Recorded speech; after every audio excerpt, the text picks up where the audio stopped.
Once upon a time, in a land high above the clouds, there was a magical kingdom called Etheria. Etheria floated in the sky, held aloft by powerful crystals embedded in its foundation. These crystals glowed with a radiant light, sustaining the kingdom's enchantments and keeping it afloat.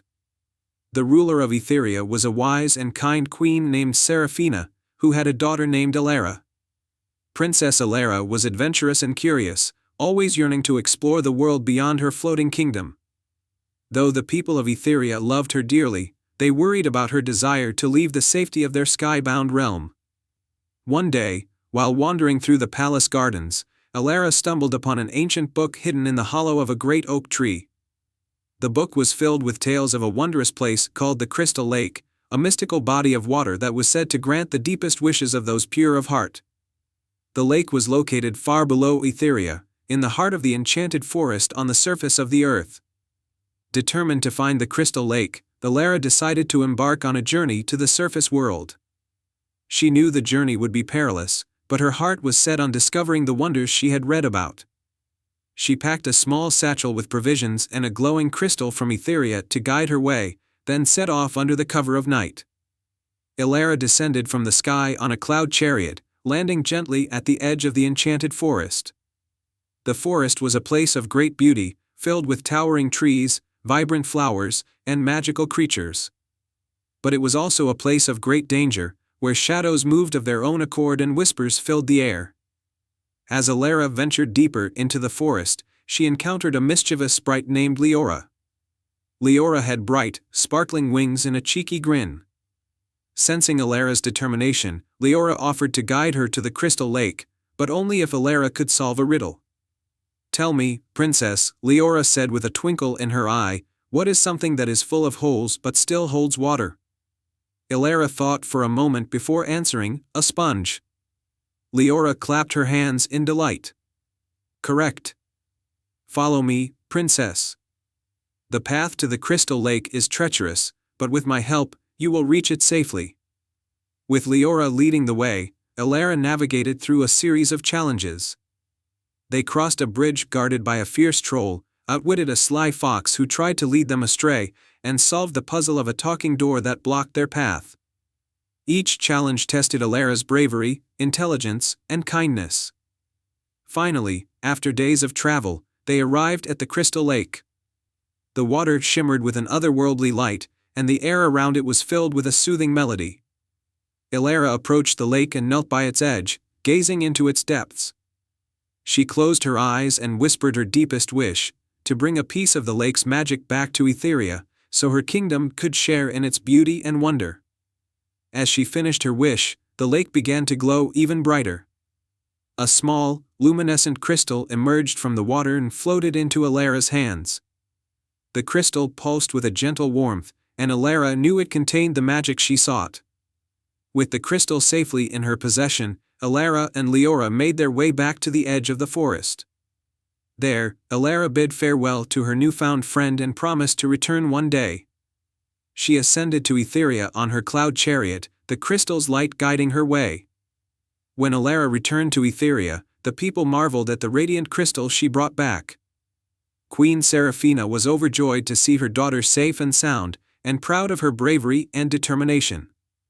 The crystal from the Crystal Lake was placed in the heart of the kingdom, its magic blending with the Etherian crystals and enhancing their power. Under the glow of the new crystal, Etheria flourished like never before. The floating kingdom became even more beautiful and prosperous, and its people were filled with a renewed sense of wonder and gratitude. Princess Elara's adventure inspired many to be brave and seek out the beauty and magic in the world around them. And so, the kingdom of Etheria continued to thrive, high above the clouds, its people living happily ever after under the watchful eyes of their wise queen and their brave, adventurous princess. The end. Once upon a time, in the heart of a sprawling kingdom known as Eldoria, there was a hidden wonder known as the Moonlit Caves. These caves were renowned for their shimmering crystals and glowing walls, which only illuminated during the full moon. Legends whispered that deep within the caves lay a magical artifact called the Moonstone, which had the power to grant one wish to its bearer. The moonlit caves were surrounded by an air of mystery and magic. It was said that only those with a pure heart and noble intentions could navigate the labyrinthine passages and find the Moonstone. The entrance to the caves was concealed by a dense thicket and only revealed when the moonlight touched it. In the village of Willowbrook, which lay on the edge of Eldoria, lived a courageous and kind-hearted young woman named Mira. Mira had grown up hearing tales of the moonlit caves and the Moonstone. She had always wished to use the power of the Moonstone to help her village, which had been suffering from a prolonged drought that had left the fields barren and the riverbeds dry. One evening, as the full moon rose high in the sky, Mira decided it was time to venture into the moonlit caves. She gathered a few essentials, a lantern, a map of the caves, and a small pouch of provisions, and set out with determination. As she approached the thicket that concealed the cave entrance, the moonlight seemed to dance and part the branches, revealing the hidden path. Mira took a deep breath and stepped into the darkness of the cave. Inside, the caves were bathed in a soft, ethereal glow from the luminescent crystals that lined the walls. The air was cool and filled with the gentle sound of dripping water. Mira followed the map's directions, winding her way through narrow passages and avoiding treacherous pitfalls. The journey was both exhilarating and challenging. Soon, Mira encountered her first obstacle, a vast chasm with no visible way across. As she examined the chasm, a shimmering figure appeared before her. It was an ethereal guardian of the caves, a graceful figure with silver wings and eyes like deep pools of starlight. To cross this chasm, the guardian said, "You must show your courage. You must leap across the stones and trust in your own strength." Mira, though nervous, steeled herself and began the daring leap across the stones. Her determination and faith saw her through, and she landed safely on the other side, where the guardian nodded in approval. Continuing deeper into the caves, Mira faced her next challenge, a labyrinth of illusions and enchantments. The paths seemed to twist and turn in impossible ways, and the walls appeared to close in. Mira remembered the advice her grandmother had given her about staying calm and focusing on her true goal. She closed her eyes, took a deep breath, and thought of her village and its people. When she opened her eyes, the illusions faded, and a clear path emerged. Finally, Mira reached the heart of the moonlit caves, where the Moonstone was said to be hidden. The chamber was bathed in a breathtaking light, and in the center of the chamber stood a pedestal with the Moonstone glowing softly atop it. The Moonstone radiated a calming light, and its surface seemed to ripple like water. As Mira approached, a gentle voice spoke. It was the spirit of the Moonstone itself. To claim the Moonstone, you must prove your worthiness. You must share your wish with the purest intentions. Mira took a deep breath and spoke from her heart. I wish for the drought to end and for our village to be restored. I wish for our fields to be green again and for the rivers to flow freely. The Moonstone's glow intensified, and a warm, soothing light enveloped Mira. The light seemed to flow from the Moonstone and spread throughout the caves. Mira felt a sense of peace and fulfillment as the Moonstone's magic began to work. With the Moonstone in hand, Mira made her way back to Willowbrook. As she approached the village, she saw the sky clearing, and the first signs of rain began to fall. The drought was ending, and the land began to awaken with new life. Mira's return was met with cheers and celebrations. The villagers rejoiced as their fields turned green and the rivers filled with sparkling water. Mira was hailed as a hero, and the Moonstone's magic was credited with bringing prosperity back to Willowbrook.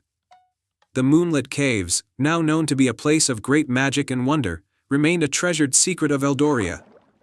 Mira's bravery and selflessness had not only saved her village but had also ensured that the Moonstone's power would be remembered and respected. And so, Willowbrook thrived once more, its people living in harmony with the land, always grateful for the courage of the young woman who ventured into the moonlit caves and brought back the gift of renewal. The end. Once upon a time, in a faraway kingdom nestled between the rolling hills and the whispering woods, there was a hidden grove that shimmered with magic. This grove was renowned for its ancient, mystical tree called the Whispering Tree. The tree was said to grant wishes, but only to those who approached it with a pure heart. In a quaint village at the edge of this forest lived a kind-hearted young girl named Alara. She was known for her generosity and bravery. One day, while helping her grandmother tend to their vegetable garden, Alara heard a sorrowful cry coming from the edge of the forest. Following the sound, she found a tiny, injured fox trapped under a fallen branch. With great care, she freed the fox and tended to its wounds. To her surprise, the fox transformed into a graceful fairy.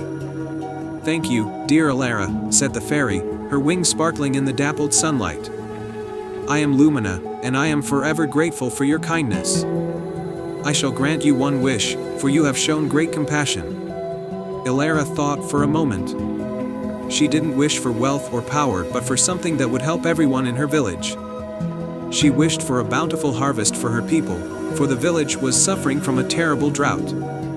Lumina smiled and granted her wish, promising that the village's crops would flourish like never before.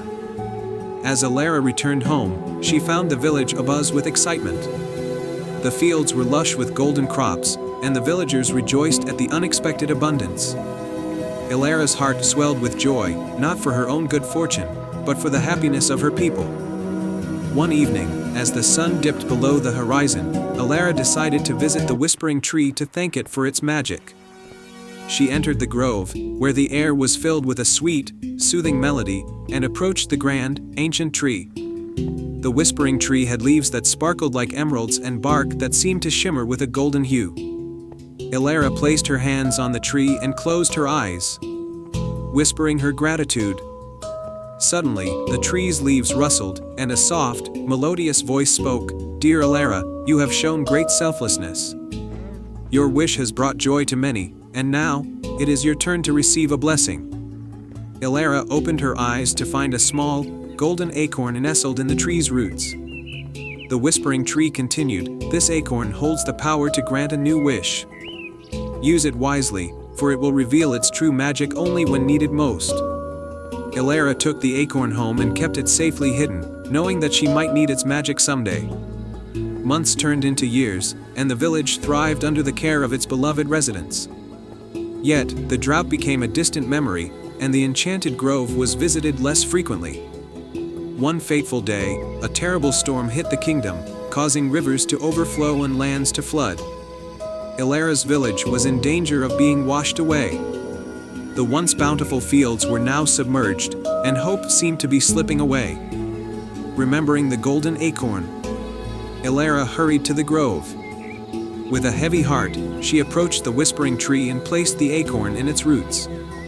The tree's leaves began to shimmer more brightly, and the entire grove was filled with a radiant light. The acorn began to glow with a warm, golden light. Alara, driven by her love for her village, made a heartfelt wish for the safety and protection of her home and people. The Whispering Tree's magic swirled around her, and the golden acorn transformed into a magnificent, shimmering barrier that shielded the village from the raging floodwaters. As the storm passed and the skies cleared, the village emerged unscathed. The floodwaters receded, and the fields were soon recovering. The villagers celebrated Alara's bravery and the miracle that had saved them. In the years that followed, the Whispering Tree continued to thrive, and Alara's name became legendary in the kingdom. She never forgot the lesson she learned, that true magic lies not in the wishes we make for ourselves but in the selfless acts of kindness and love we offer to others. And so, Alara's story was passed down through generations, a reminder of the magic that exists in every kind heart and the power of selfless wishes. The end.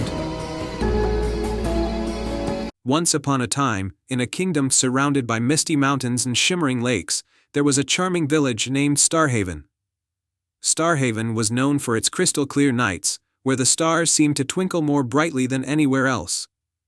The villagers believed that the stars were magical and watched over them, guiding their lives with their gentle light. In this village lived a young girl named Alara. Alara was known for her love of stargazing and her adventurous spirit. Every evening, she would climb the hill behind her cottage and lie on the soft grass, watching the constellations dance across the night sky.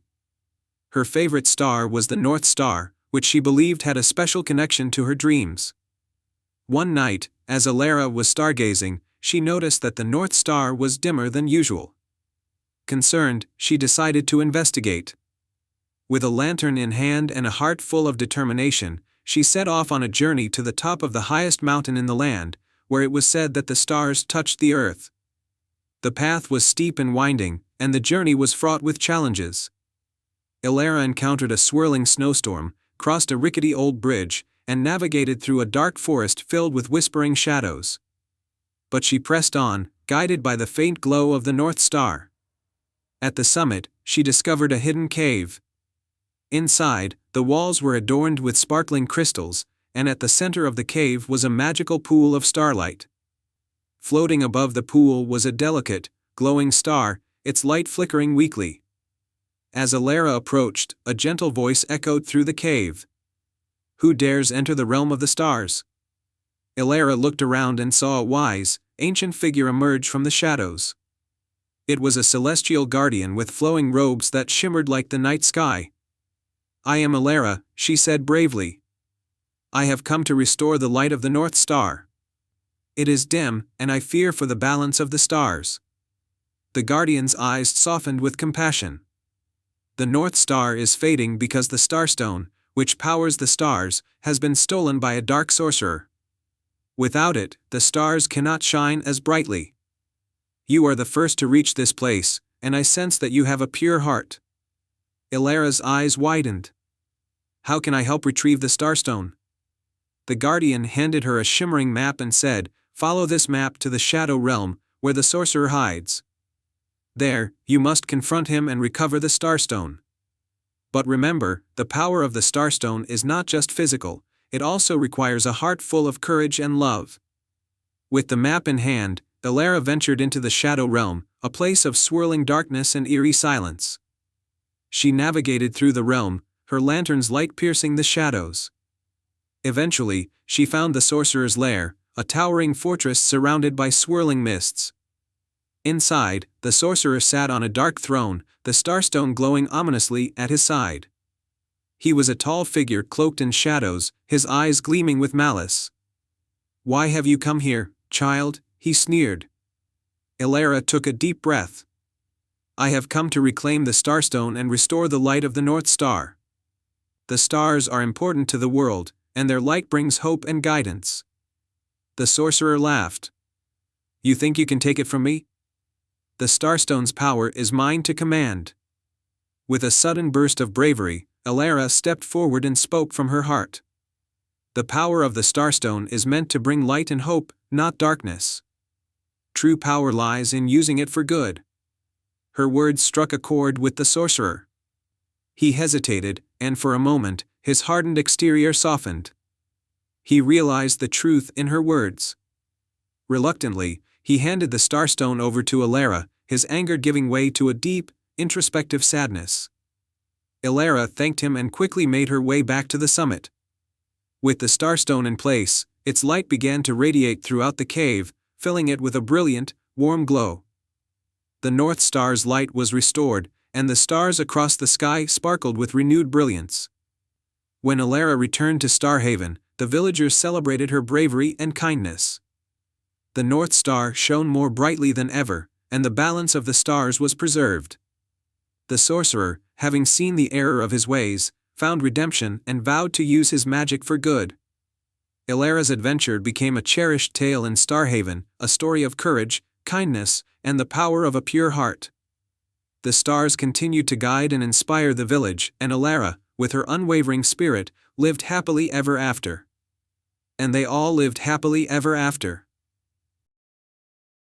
Once upon a time, in a quaint village by the sea, lived a young girl named Lily. Lily had a passion for painting and spent her days creating beautiful pictures of the world around her.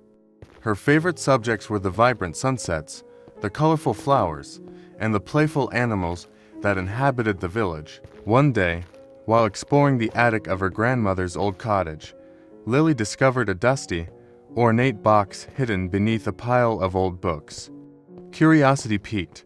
She carefully opened the box and found an old paintbrush inside. The handle was made of smooth, polished wood, and the bristles seemed to shimmer in the light. As she held the paintbrush, Lily felt a strange, tingling sensation in her fingertips. She decided to test it out and dipped the brush into her paint palette. To her amazement, As soon as the bristles touched the canvas, the colors sprang to life in a way she had never seen before. The flowers she painted looked so real, she could almost smell their sweet fragrance, and the birds seemed ready to take flight. Excited by her discovery, Lily spent hours painting with the enchanted brush. She painted lush forests, serene lakes, and bustling village scenes. Each painting was more vibrant and lifelike than the last. Word of her extraordinary talent quickly spread throughout the village, and people came from far and wide to admire her art. One evening, as Lily was cleaning up her studio, an elderly woman appeared at her door. She had a kind smile and twinkling eyes. "Hello, Lily," the woman said. "I am Anara, the guardian of the enchanted paintbrush. I see you have discovered its magic." Lily was astonished. "The paintbrush is magical. How did it come to be here?" Anara explained. "The paintbrush was crafted by a powerful sorcerer who loved art. He enchanted it with the ability to bring paintings to life. It has been passed down through generations, seeking out those with pure hearts and a love for creativity. You, Lily, have awakened its magic with your passion. But why is it here now?" Lily asked. "The world is in need of beauty and hope," Anara replied. "The paintbrush chose you because it sensed your ability to inspire and uplift others with your art. Use it wisely, and you can bring joy and wonder to many." Lily nodded, determined to use the paintbrush for good. She continued to paint, creating magnificent landscapes and enchanting scenes that brought happiness to everyone who saw them. She painted murals on the walls of the village, turning drab buildings into vibrant works of art. She even painted a beautiful garden in the village square, where flowers bloomed all year round, and birds sang melodies that filled the air with joy. One day, a terrible storm hit the village, causing damage and despair. Homes were destroyed, and the once lively streets were filled with sadness. Lily knew she had to do something. She gathered the villagers and promised to restore their homes and bring back the village's spirit. With the enchanted paintbrush in hand, Lily began to paint. She painted sturdy houses with colorful roofs, lush gardens with blooming flowers, and clear skies with a radiant sun. As she painted, the scenes came to life, and the village was slowly restored to its former glory. The villagers watched in awe as their homes were rebuilt and their streets transformed into vibrant, cheerful places once more. The villagers were grateful beyond words. They realized that the true magic of the paintbrush was not just in its ability to bring paintings to life, but in the hope and inspiration it brought to their hearts. They celebrated Lily and her incredible gift, and the village became a place of beauty, creativity, and joy. Lily continued to paint, always using her talent to make the world a better place.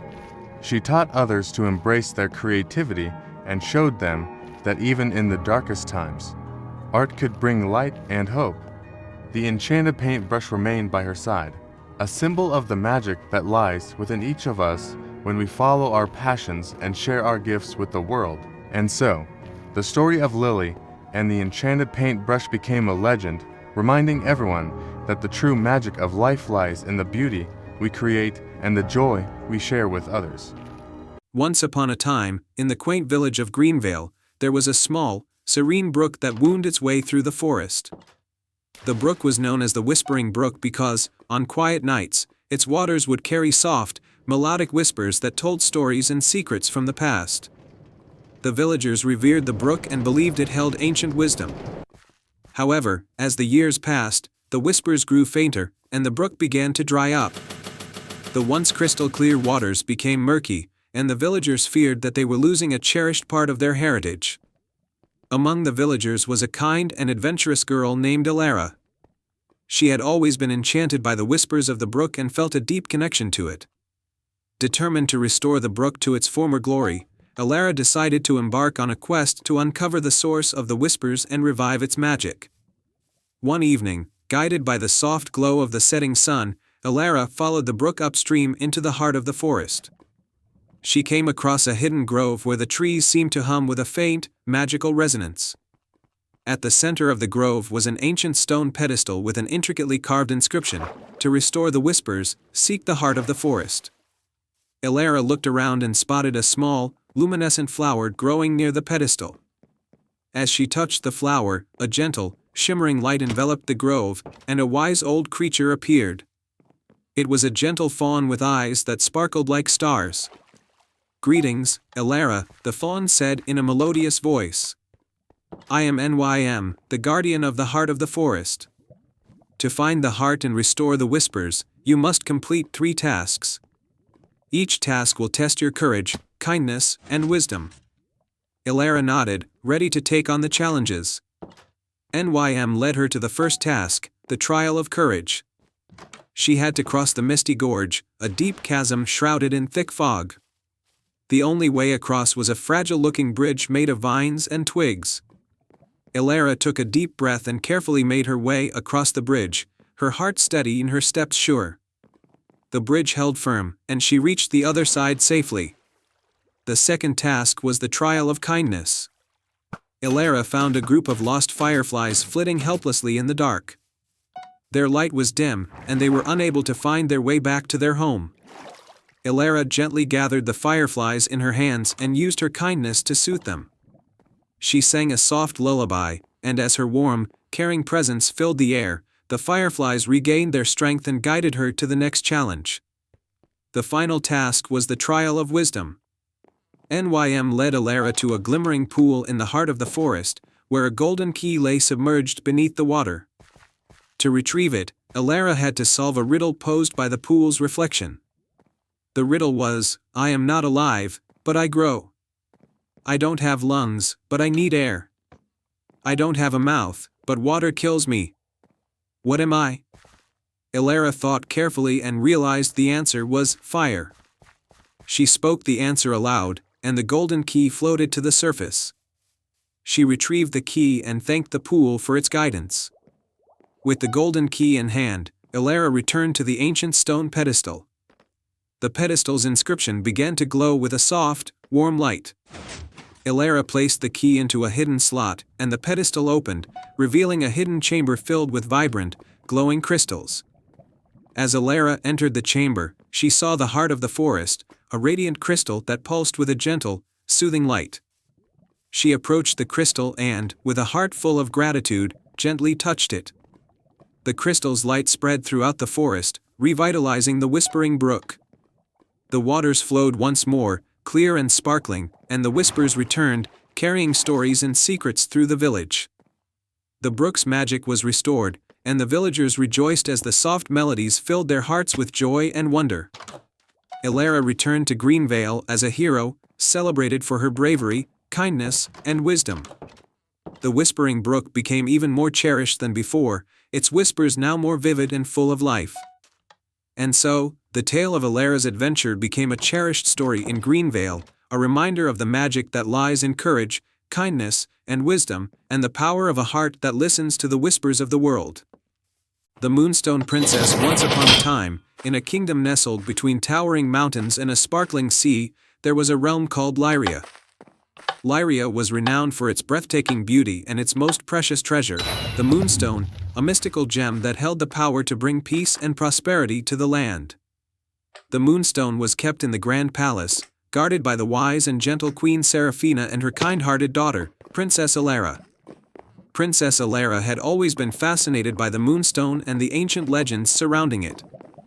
The story spoke of its ability to grant one wish every century, a wish that could shape the future of Lyria. As the time approached for the Moonstone's magic to be used once more, Elara felt a deep longing to help her people in a way that went beyond her royal duties. The call of the Moonstone. One starry night, as the Moonstone glowed with an otherworldly light, Elara heard a soft, melodious voice calling her name. She followed the voice to the Moonstone chamber, where she saw a vision of a golden-haired fairy hovering above the gem. The fairy spoke, "Princess Elara, the Moonstone's power is great, but it must be used wisely. A hidden threat looms over Lyria, and only a heart full of courage and compassion can reveal the true path to save your kingdom. Seek the moon's echo and uncover the truth." The quest begins. Determined to protect her kingdom, Elara set out on a quest to find the moon's echo. The fairy had hinted that it lay hidden in the Whispering Woods, a mystical forest known for its elusive and magical creatures. Elara ventured into the Whispering Woods, guided by the soft glow of the moonstone she carried. The forest was alive with whispers and shimmering lights, and the path was illuminated by delicate, glowing mushrooms. As she journeyed deeper, Elara encountered 3 enchanted animals: a wise old owl, a mischievous fox, and a gentle deer. Each animal offered her a piece of advice. The owl spoke of hidden dangers, the fox of cunning deceptions, and the deer of the importance of staying true to her heart. Armed with their guidance, Elara pressed on. The moon's echo. After hours of navigating through the forest, Elara reached a secluded glen bathed in moonlight. At the center of the glen was a crystalline pool that shimmered like liquid silver. The moonstone began to glow brightly, and Elara realized that the moon's echo was the reflection of the moonstone in the pool. As Elara peered into the water, she saw a vision of a dark figure planning to seize the moonstone and use its power for nefarious purposes. The figure was a sorcerer named Malakar, who had been hiding in the shadows, waiting for the right moment to strike. A plan unfolds. Understanding the gravity of the situation, Elara knew she had to act quickly. She returned to the palace with the knowledge of the sorcerer's plan and devised a strategy to protect the moonstone. Elara and her mother, Queen Seraphina, organized a grand celebration to distract the sorcerer. The festival was filled with music, dancing, and joy, drawing the attention of all the kingdom's inhabitants. Meanwhile, Elara and a few trusted allies secretly prepared a hidden chamber beneath the palace to safeguard the moonstone. The sorcerer's defeat. As Malakar arrived at the palace, he was lured by the festivities. Disguised as a jester, he made his way through the crowd, seeking the moonstone. However, Elara's plan worked flawlessly. With the help of her allies, she revealed Malakar's true identity and exposed his wicked intentions. A fierce battle ensued, but Elara's courage and the strength of her allies proved formidable. With a final, decisive effort, they managed to defeat Malakar and secure the moonstone. A new dawn. With the kingdom safe and the moonstone protected, Elara and Queen Seraphina were celebrated as heroes. The moonstone's magic had been preserved, and the kingdom of Lyria flourished with renewed hope and prosperity. Elara's bravery and wisdom became legendary, and she was remembered not just as a princess but as a protector of her people. The moonstone continued to shine brightly, a symbol of the courage and compassion that had saved the kingdom. And so, Lyria thrived under the watchful glow of the moonstone, forever guided by the light of a princess who had embraced her destiny and protected her realm with a heart full of love. Once upon a time, in a quaint village nestled at the edge of a vast, ancient forest, there was a legend about a magical lantern. This lantern, known as the Lantern of Leora, was said to have the power to bring light to the darkest of places and reveal hidden truths. It was kept in the heart of the enchanted forest, guarded by an elusive and wise guardian named Leora. In the village lived a young girl named Elara. Elara was known for her curiosity and her kind heart. She often helped the villagers with their daily tasks and had a special talent for finding beauty in even the smallest things. However, the village had recently been plagued by a series of mysterious shadows and strange occurrences, casting a gloom over the once happy place. Elara decided she would find the Lantern of Leora to help restore light and hope to her village. One crisp autumn morning, Elara set out on her journey into the enchanted forest. She packed a small bag with supplies, a warm cloak, some bread and cheese, and a map of the forest that had been passed down through her family. The forest was known for its magical and sometimes perplexing nature, but Elara was determined and hopeful.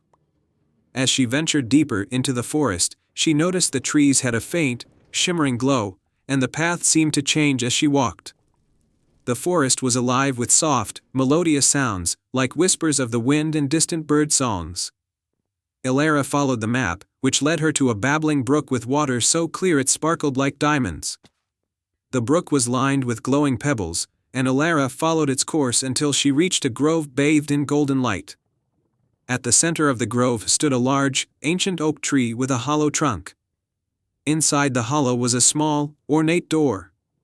Elara approached the door, her heart pounding with excitement. As she reached out to open it, a soft voice spoke from within the tree. To seek the lantern of Leora, you must prove your worth by completing 3 tasks. Only then will you be deemed worthy to receive its light. Elara nodded, ready for the challenge. The first task was the task of kindness. The voice guided her to a clearing where a family of deer was caught in a tangle of vines. Elara carefully freed the deer, who nuzzled her in gratitude before bounding off into the forest. The second task was the task of courage. Elara was led to a shadowy cavern where a young fox was trapped. The fox was frightened and shivering. Elara bravely entered the cavern, calmed the fox with gentle words, and helped it find its way out. The final task was the task of wisdom.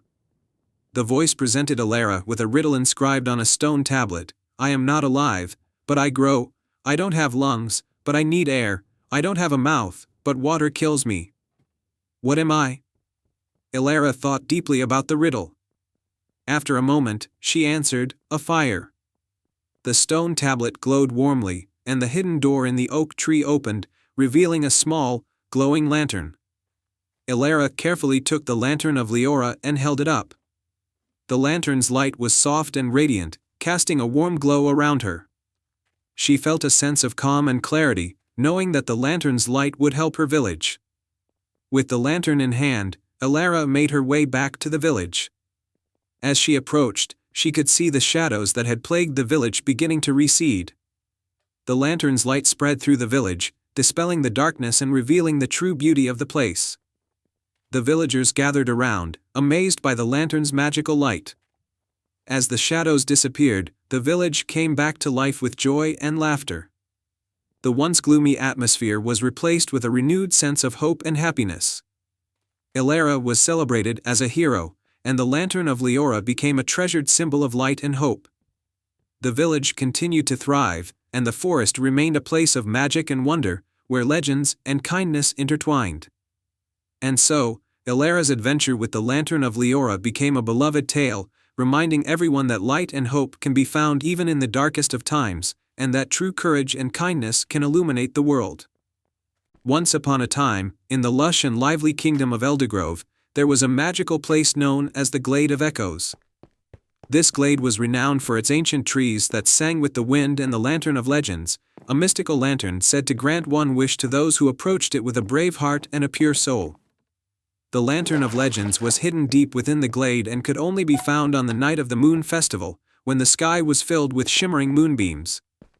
In the charming village of Willowbend, nestled at the edge of the forest, lived a spirited and kind-hearted girl named Mira. Mira was known for her bravery and her love of stories. Her dearest friend was a clever and kind-hearted squirrel named Nutmeg, who was known for her quick thinking and her ability to find hidden paths. One evening, as the Moon Festival began, Mira and Nutmeg discovered an old, intricately carved wooden box buried beneath a bed of wildflowers. Inside the box was a beautifully engraved lantern and a note that read, "The Glade of Echoes awaits. Follow the lantern on the Moon Festival night to unlock its magic." Filled with excitement and a sense of purpose, Mira and Nutmeg set out on their journey. The path to the Glade of Echoes was bathed in the soft, silver light of the moon and the gentle glow of fireflies. As they entered the glade, they were greeted by the mesmerizing beauty of the moonlit trees and the soothing sounds of the singing wind. However, the path to the Lantern of Legends was guarded by 3 enchanting challenges. The first challenge was the Forest of Whispers. This was a dense, shadowy forest where the trees whispered riddles that needed to be solved to find the way forward. A soft, echoing voice from the trees posed a riddle. I can be cracked, made, told, and played. What am I? Mira thought carefully and then answered, a joke. The trees rustled with approval, and the path through the Forest of Whispers cleared, leading them to the next challenge. The second challenge was the River of Reflections. This river was filled with shimmering, moonlit water that mirrored their deepest fears and desires. To cross the river, they needed to face their reflections and speak their true intentions. Mira and Nutmeg stepped cautiously to the river's edge. Mira saw her greatest desire, to bring happiness and prosperity to her village, reflected back at her. She spoke with conviction, I wish for the well-being and joy of everyone in Willowbend, so that we may all thrive together. The river's surface glowed brightly, and a bridge of moonlight appeared, allowing them to cross safely. The final challenge was the Maze of Echoes. In this maze, the walls were lined with echoing whispers that shifted and changed direction. To find their way out, they needed to listen carefully and follow the correct echoes. Nutmeg's sharp ears helped guide them through the maze, and Mira used the lantern to illuminate their path. They carefully followed the echoes until they emerged into a moonlit clearing where the Lantern of Legends awaited. At the center of the clearing stood the Lantern of Legends, its light shimmering with a magical glow. To make their wish, Mira needed to speak her wish aloud with sincerity. Mira approached the lantern and spoke from her heart, "I wish for the happiness and prosperity of everyone in Willowbend, so that we may all live in harmony and joy." As Mira's wish was spoken, the lantern's light expanded, and a soft, golden glow spread throughout the glade and beyond. The magic of the lantern touched every corner of Eldergrove, bringing joy and prosperity to all who lived there. When Mira and Nutmeg returned to Willowbend, they found their village transformed. The fields were lush with crops, the animals were healthy and happy, and the people were filled with a deep sense of contentment and harmony. The tale of Mira and Nutmeg's adventure in the magic of the Lantern of Legends became a cherished story in Eldergrove, reminding everyone of the importance of courage, kindness, and the power of selfless wishes. And so, the Glade of Echoes continued to be a place of wonder and magic, where dreams and wishes came to life under the light of the Moon Festival. The end. Once upon a time, in the kingdom of Eldoria, there lived a kind and adventurous girl named Avellini. She resided in a quaint village at the edge of the Enchanted Forest, a mysterious place filled with magical creatures and ancient secrets. The villagers often told tales of the forest's wonders and dangers, but Avellini's curiosity always drew her to its borders. Avellini lived with her father, a skilled carpenter, and her younger brother, Leo. Their mother had passed away when Leo was just a baby, leaving Avellini to take on the role of caretaker for her family. Despite the hardships, Avellini remained optimistic and full of life. One autumn evening, as the golden leaves fell from the trees, a chilling wind swept through the village. The villagers gathered in the town square to discuss a growing problem. The enchanted forest had begun to spread its roots and vines into the village, causing crops to wither and homes to become entangled. They feared that if the forest's magic continued to encroach, their village would be consumed. An old woman named Matilda, who was known for her wisdom and knowledge of the forest, stepped forward. "The forest is alive with magic," she said, "and it is disturbed by an imbalance. The heart of the forest, a magical crystal that keeps the forest in harmony, has been stolen by a dark sorceress named Morgana. Only by retrieving the crystal can we restore balance and save our village." The villagers were frightened, but Avellini felt a stirring of courage within her. "I will go into the enchanted forest and retrieve the heart of the forest," she declared. Despite her father's protests, Avellini was determined to save her home. Equipped with her father's handcrafted bow, a quiver of arrows, and a small satchel of provisions, Avellini set off into the enchanted forest. The forest was both beautiful and eerie, with towering trees that seemed to whisper secrets and glowing flowers that lit her path. She walked for hours, guided by the light of the full moon. As she ventured deeper, Avellini encountered a fox with fur as white as snow and eyes that sparkled like sapphires. "Greetings, young adventurer," the fox said. "I am Finn, guardian of the forest. I sense your noble quest to retrieve the heart of the forest. I will guide you, but you must prove your worthiness by solving 3 riddles." Avellini nodded, ready for the challenge. Finn's first riddle was, "I speak without a mouth and hear without ears. I have no body, but I come alive with the wind. What am I?" Avellini thought for a moment before answering, "An echo." Finn nodded in approval. "Very good.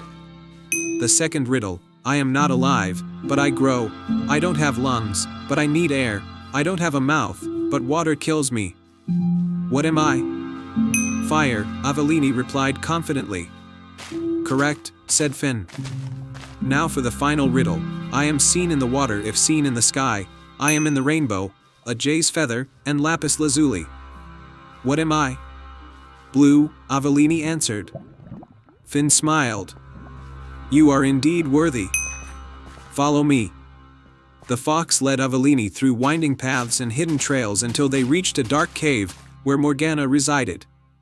As they approached the cave, Morgana appeared, her eyes glowing with malice. So, a brave girl comes to steal my prize, she hissed. You cannot defeat me. Avellini stood tall. I do not wish to fight. I only seek to restore balance and save my village. The heart of the forest does not belong to you. Morgana laughed, but before she could cast a spell, Finn darted forward, distracting her. Seizing the opportunity, Avellini knocked an arrow and aimed for the crystal hanging around Morgana's neck. With a deep breath, she released the arrow, striking the crystal and shattering its chain. The heart of the forest fell to the ground, and Avellini quickly retrieved it. Morgana screamed in rage, but as Avellini held the crystal high, its light filled the cave, driving the sorceress back. The forest responded to the crystal's power, and Morgana, unable to withstand its pure magic, vanished in a swirl of dark smoke. With the heart of the forest in hand, Avellini and Finn returned to the heart of the enchanted forest. There, they placed the crystal in its rightful place, and the forest immediately began to heal. The roots and vines withdrew from the village, and the balance was restored. Avellini returned to her village a hero. The villagers celebrated her bravery and wisdom, and her father and brother embraced her with tears of joy. The heart of the forest continued to protect the village, ensuring its prosperity for generations to come. And so, Avellini's tale became a cherished legend in Eldoria, a story of courage, kindness, and the magic of a brave heart. And they all lived happily ever after. Once upon a time, in the enchanting kingdom of Eldoria, there was a forest unlike any other. Known as the Moonlit Grove, it was bathed in perpetual twilight, with silver light filtering through the trees, casting an ethereal glow. The forest was home to all manner of magical creatures and was protected by an ancient enchantment. At the heart of the Moonlit Grove stood a magnificent oak tree, and perched upon its highest branch was a single, radiant silver feather. This feather was said to grant one wish to anyone pure of heart who found it. In a small village on the edge of Eldoria lived a young girl named Arya. Arya was known for her kindness, her bright spirit, and her unwavering love for her ailing grandmother, who had raised her since she was a child. Her grandmother, once a vibrant and joyful woman, had fallen gravely ill, and no healer in the village could find a cure. The villagers spoke of the legendary silver feather and its magical wish, but no one had ever been brave enough to venture deep into the Moonlit Grove. Determined to save her grandmother, Arya decided to embark on the perilous journey to find the silver feather. With her grandmother's blessing and a heart full of hope, Arya set off early one morning, carrying only a small satchel with provisions and a locket containing a picture of her grandmother. As she entered the Moonlit Grove, the air grew cooler, and the silver light surrounded her like a gentle embrace. She walked cautiously, aware of the many stories of enchantments and mystical creatures that inhabited the forest. As she made her way deeper into the grove, she encountered a talking fox named Fenwick. Who dares to wander the Moonlit Grove? Fenwick asked, his eyes gleaming with curiosity. I am Arya, she replied, and I seek the silver feather to save my grandmother. Fenwick, moved by her determination and pure heart, decided to help her. The path to the silver feather is fraught with challenges. But I will guide you. Their first trial came when they reached the Glade of Illusions, where the air shimmered with enchantments that created false paths and deceptive visions. Fenwick warned Arya to trust her heart and instincts rather than her eyes. With Fenwick by her side, Arya navigated the glade, ignoring the tempting illusions of easy routes and shortcuts.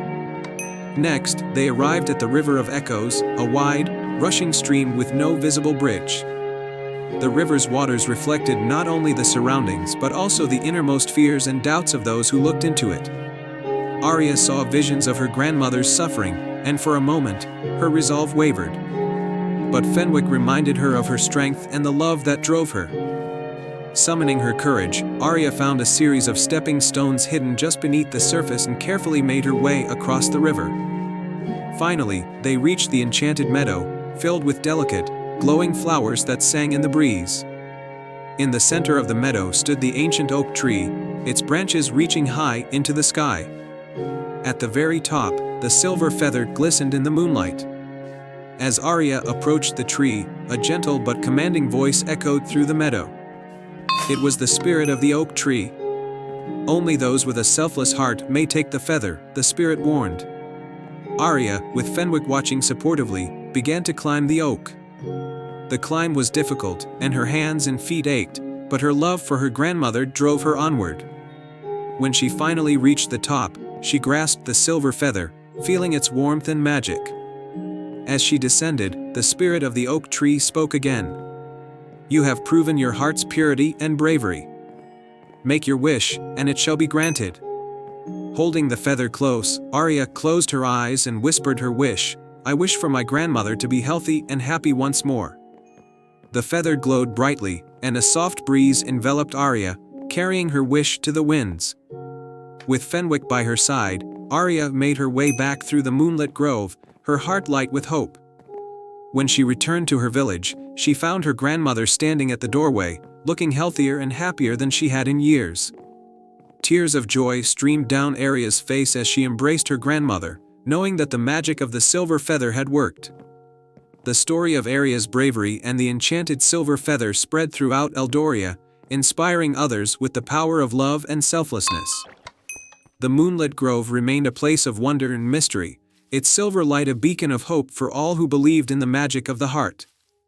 And so, Arya and her grandmother lived happily ever after, their bond stronger than ever, and the kingdom of Eldoria thrived in the light of the moonlit forest. The end. Once upon a time, in a land far, far away, nestled between towering mountains and lush green valleys, lay the kingdom of Eldoria. This kingdom was known for its peace and prosperity, ruled by a wise and kind king named Eric. However, all was not well in Eldoria, for the kingdom was cursed by an ancient spell that made every flower in the land wither and die, leaving the once vibrant fields and gardens barren and lifeless. In the heart of Eldoria, in a quaint little village, lived a young girl named Serafina. Serafina was known for her love of nature and her unyielding optimism. Despite the curse, she tended to a small garden behind her cottage, hoping that one day, the flowers would bloom again. One evening, as the sun set behind the mountains, casting a golden glow over the land, Serafina found an old, dusty book in her attic. As she opened it, a small, delicate petal fell out. It was unlike any she had ever seen, shimmering with a soft, ethereal light. Curiosity piqued, she began to read. The book told the story of the Enchanted Garden, a magical place hidden deep within the Forbidden Forest. The garden was said to be the source of all the flowers in Eldoria, and its guardian, the Flower Queen, held the power to lift the curse. However, the path to the garden was fraught with dangers and challenges that only the pure of heart could overcome. Determined to save her kingdom, Serafina decided to find the enchanted garden and seek the Flower Queen's help. Early the next morning, with the petal tucked safely in her pocket and a small satchel of provisions, she set off on her journey. The Forbidden Forest was a place of shadows and secrets, where ancient trees whispered and the air was thick with magic. As Serafina ventured deeper, she encountered her first challenge, a raging river with no bridge in sight. As she pondered how to cross, a voice echoed through the trees. "To cross the river, you must answer my riddle," the voice said. Turning, Serafina saw a wise old owl perched on a branch, its eyes gleaming in the dim light. "I will try," Serafina replied, her voice steady. The owl nodded. "What has roots that nobody sees, is taller than trees, up, up it goes, and yet never grows." Serafina thought for a moment and then smiled. "A mountain," she answered confidently. The owl nodded in approval and, with a wave of its wing, a bridge of vines and flowers emerged, allowing Serafina to cross safely. She thanked the owl and continued her journey.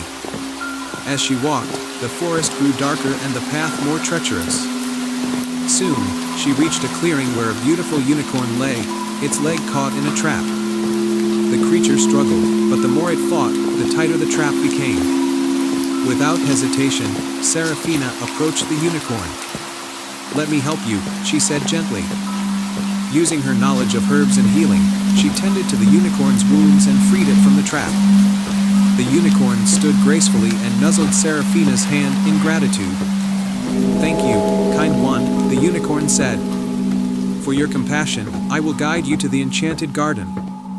With the unicorn leading the way, they soon reached the heart of the forbidden forest.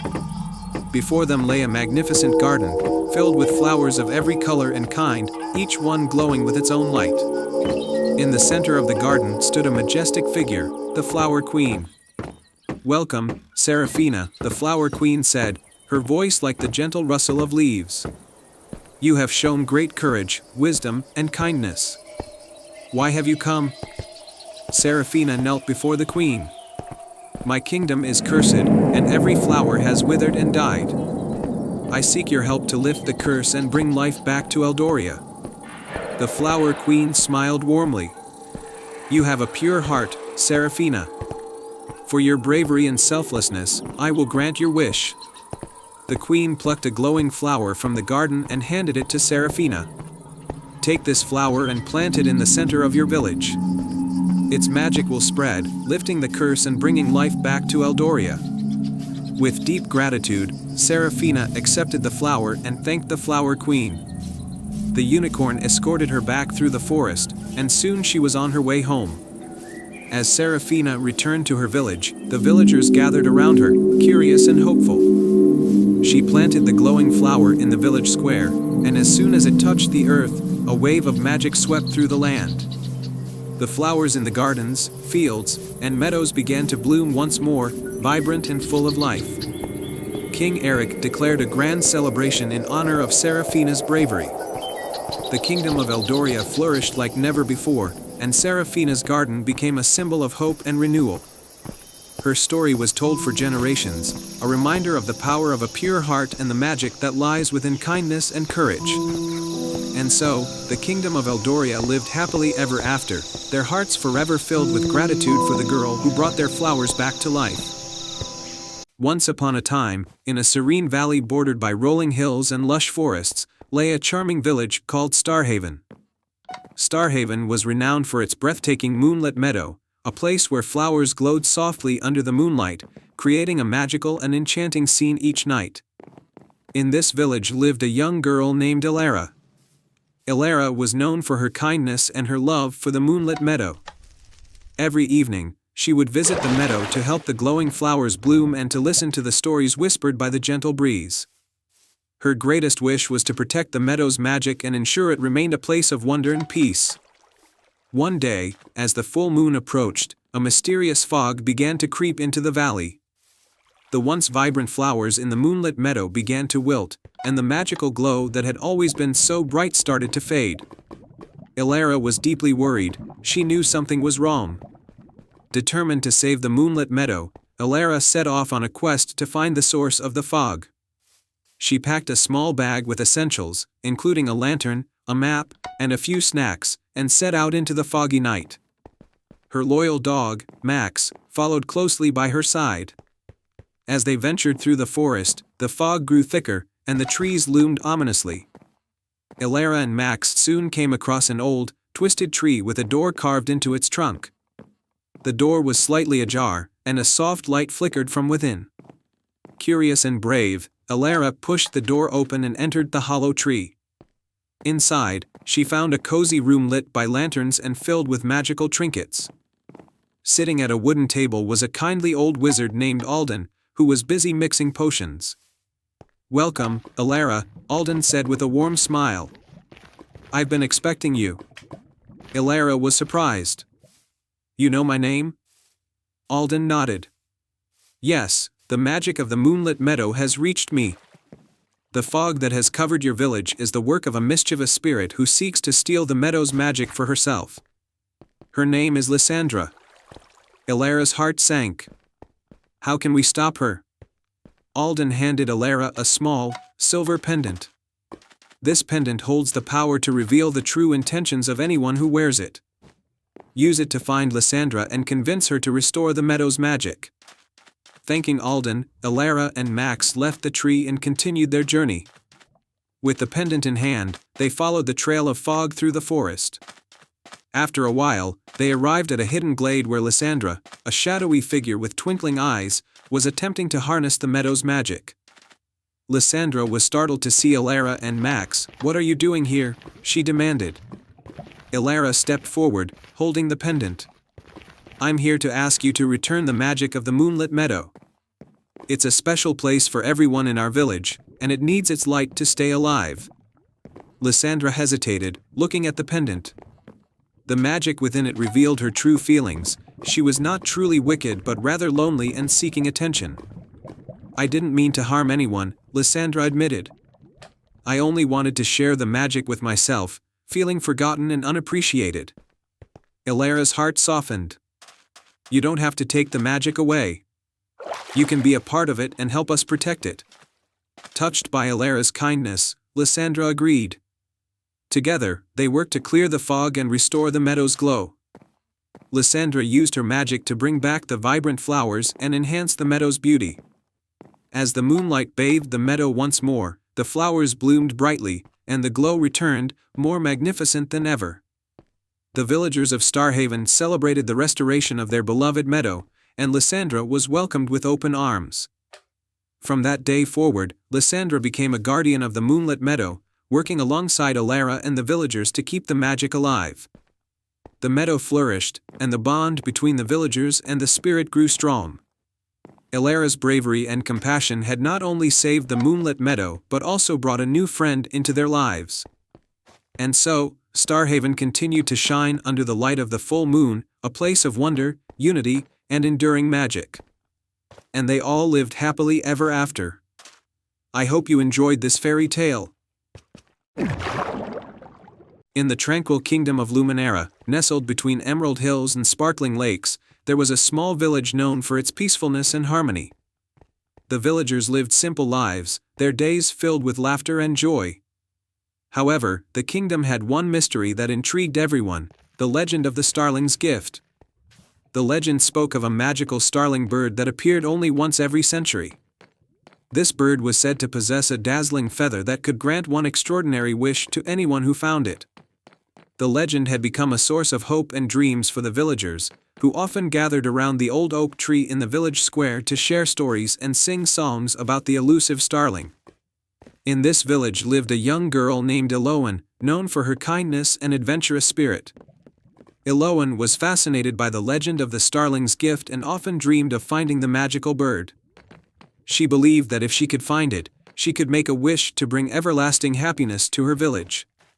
One evening, as the sun dipped below the horizon and the sky was painted with hues of pink and purple, Elowen noticed a bright light flickering in the distance. The light seemed to dance and shimmer like a beacon. Determined to uncover its source, she decided to follow it. Guided by the flickering light, Elowen ventured into the enchanted forest that bordered the village. The forest was known for its mystical creatures and magical flora. As she walked deeper into the woods, the air grew cooler, and the light grew brighter, illuminating the path with a soft, golden glow. After walking for what felt like hours, Elowen reached a serene clearing bathed in moonlight. In the center of the clearing stood a majestic tree with silver leaves that glistened like stars. Perched on one of the branches was the starling, its feathers sparkling with an ethereal glow that illuminated the entire clearing. Elowen approached the starling with awe and respect. The bird's eyes, filled with ancient wisdom, met hers. As she stepped closer, the starling began to sing a melodious tune, filling the air with a sense of tranquility and wonder. Elowen listened to the song, feeling a deep connection with the magic of the moment. When the starling finished its song, it fluttered down gracefully and perched on Elowen's shoulder. It then gently presented her with a single, shimmering feather. Elowen's heart swelled with gratitude as she accepted the feather, knowing that her wish could soon come true. Before she left, the starling spoke in a soft, melodic voice. "The gift you seek lies not only in the wish but in the heart of the one who makes it. True magic comes from the love and selflessness with which you use it." With the feather safely tucked in her hand, Elowen made her way back to the village. The journey home seemed shorter, the forest paths illuminated by the gentle light of the starling's magic. As she arrived at the village, the villagers gathered around, their faces filled with anticipation. Eloan held up the feather and spoke. "I found the starling and received this magical feather. I wish for our village to be blessed with joy, peace, and prosperity, so that we may always live in harmony." The moment Eloan made her wish, the feather began to glow brightly, and a soft breeze carried its magic throughout the village. The air filled with a sweet fragrance, and the village was bathed in a warm, golden light. The crops flourished, the river sparkled, and the villagers felt a renewed sense of happiness and unity. The magical transformation lasted for generations, and the story of Eloan and the starling's gift became a cherished legend in Luminera. The village thrived, its people forever grateful for the kindness and bravery of one young girl who had sought to make the world a better place. And so, the legend of the starling's gift lived on, a reminder that true magic is found in the selfless heart of those who seek to spread joy and love. Once upon a time, nestled between towering mountains in the serene, shimmering lake, there lay a forgotten kingdom named Eldoria. Long ago, Eldoria was known for its breathtaking beauty and the wisdom of its people. However, a terrible curse had fallen upon the land, casting it into darkness and erasing it from the memories of neighboring kingdoms. The curse could only be broken by a humble soul who truly loved the land. In a small, bustling village far from Eldoria, there lived a kind-hearted carpenter named Rowan. Rowan was known for his craftsmanship and his generous nature, always willing to help those in need. One day, while wandering through the forest in search of the finest wood, Rowan stumbled upon an old, crumbling bridge. Curiosity sparked within him, and he decided to follow the overgrown path that lay beyond. After hours of trekking through dense woods and steep hills, Rowan found himself standing before the gates of an ancient, abandoned city. The air was thick with an eerie silence, and the buildings, though majestic, were covered in vines and moss. Rowan's heart ached at the sight of such a once beautiful place fallen into ruin. As he explored the deserted streets, he came across an old, dusty library. Intrigued, Rowan stepped inside and found a book that seemed untouched by time. It was a diary, written by the last queen of Eldoria, Queen Seraphina. The diary told of a powerful curse placed upon the kingdom by a jealous sorcerer, who envied the peace and prosperity of Eldoria. The curse could only be broken by a pure-hearted individual who could restore Eldoria's spirit and rebuild its beauty. Rowan, moved by the queen's words and the plight of the kingdom, decided to stay and try to lift the curse. He began by repairing the buildings, starting with the library. His days were filled with hard work, but his nights were filled with hope as he read more about Eldoria's history and its people. One day, while repairing a broken window in the palace, Rowan found a small, hidden chamber. Inside, he discovered a beautiful, ornate harp. According to Queen Seraphina's diary, the harp was enchanted and had the power to summon the spirit of the land. Rowan carefully carried the harp to the grand hall and began to play a soft, melodious tune. As the music filled the air, a gentle light began to emanate from the harp. The spirit of Queen Seraphina appeared before Rowan, her eyes filled with gratitude and sorrow. "Brave carpenter," she said, "your love for this land has awakened me. To lift the curse, you must find the 3 lost relics of Eldoria, the crown of wisdom, the shield of courage, and the heartstone of love. Only then can the kingdom be restored to its former glory." Determined, Rowan set off on his quest to find the relics. His first stop was the Whispering Woods, where the crown of wisdom was said to be hidden.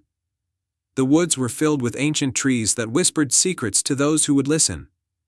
Rowan, with patience and respect, listened to their whispers and discovered the crown buried beneath a mighty oak tree. Next, Rowan journeyed to the Cavern of Shadows, where the shield of courage was guarded by a fearsome dragon.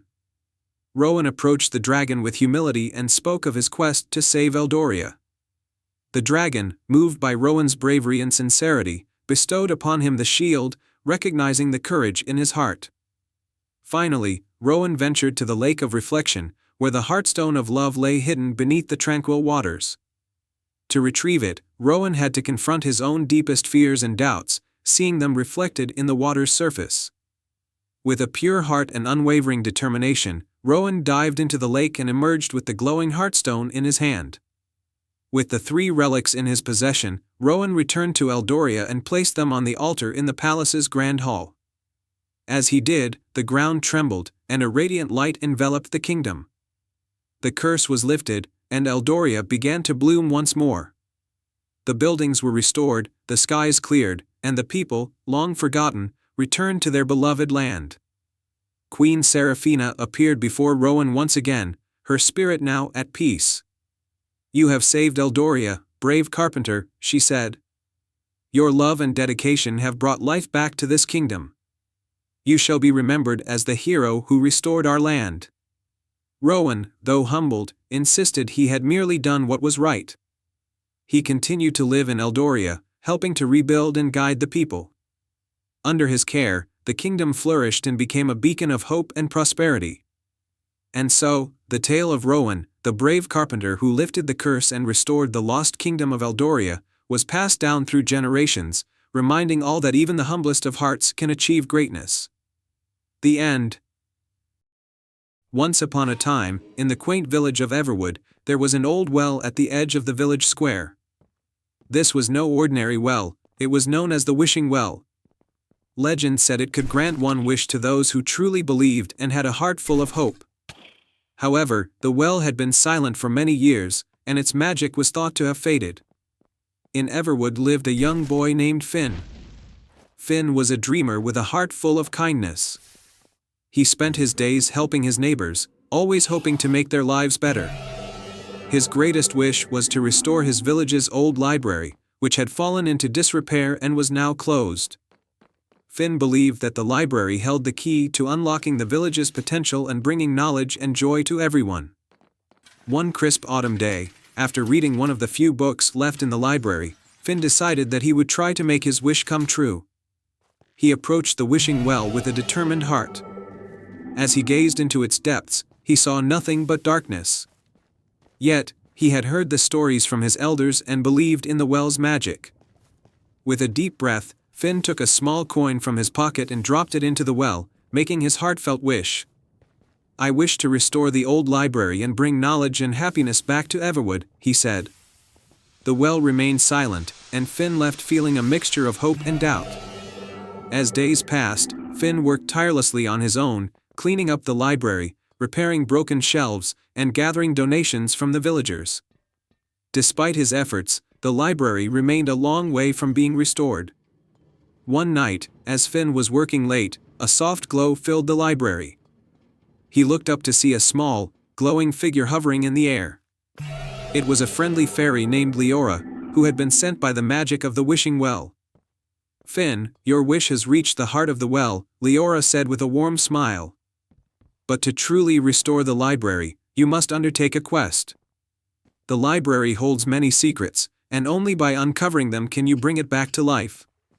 Leora handed Finn a small, ornate key and a map that showed 3 hidden locations around the village. Each of these places holds a piece of the library's magic. Find them, and you will unlock the power needed to restore the library. Finn accepted the key and the map, and the next day began his quest. The first location on the map was the old oak tree at the edge of the village. Finn discovered a hidden compartment in the tree's trunk, containing a dusty, old book. As he opened the book, it glowed with a warm light, and the pages revealed the history of the library and its significance to Everwood.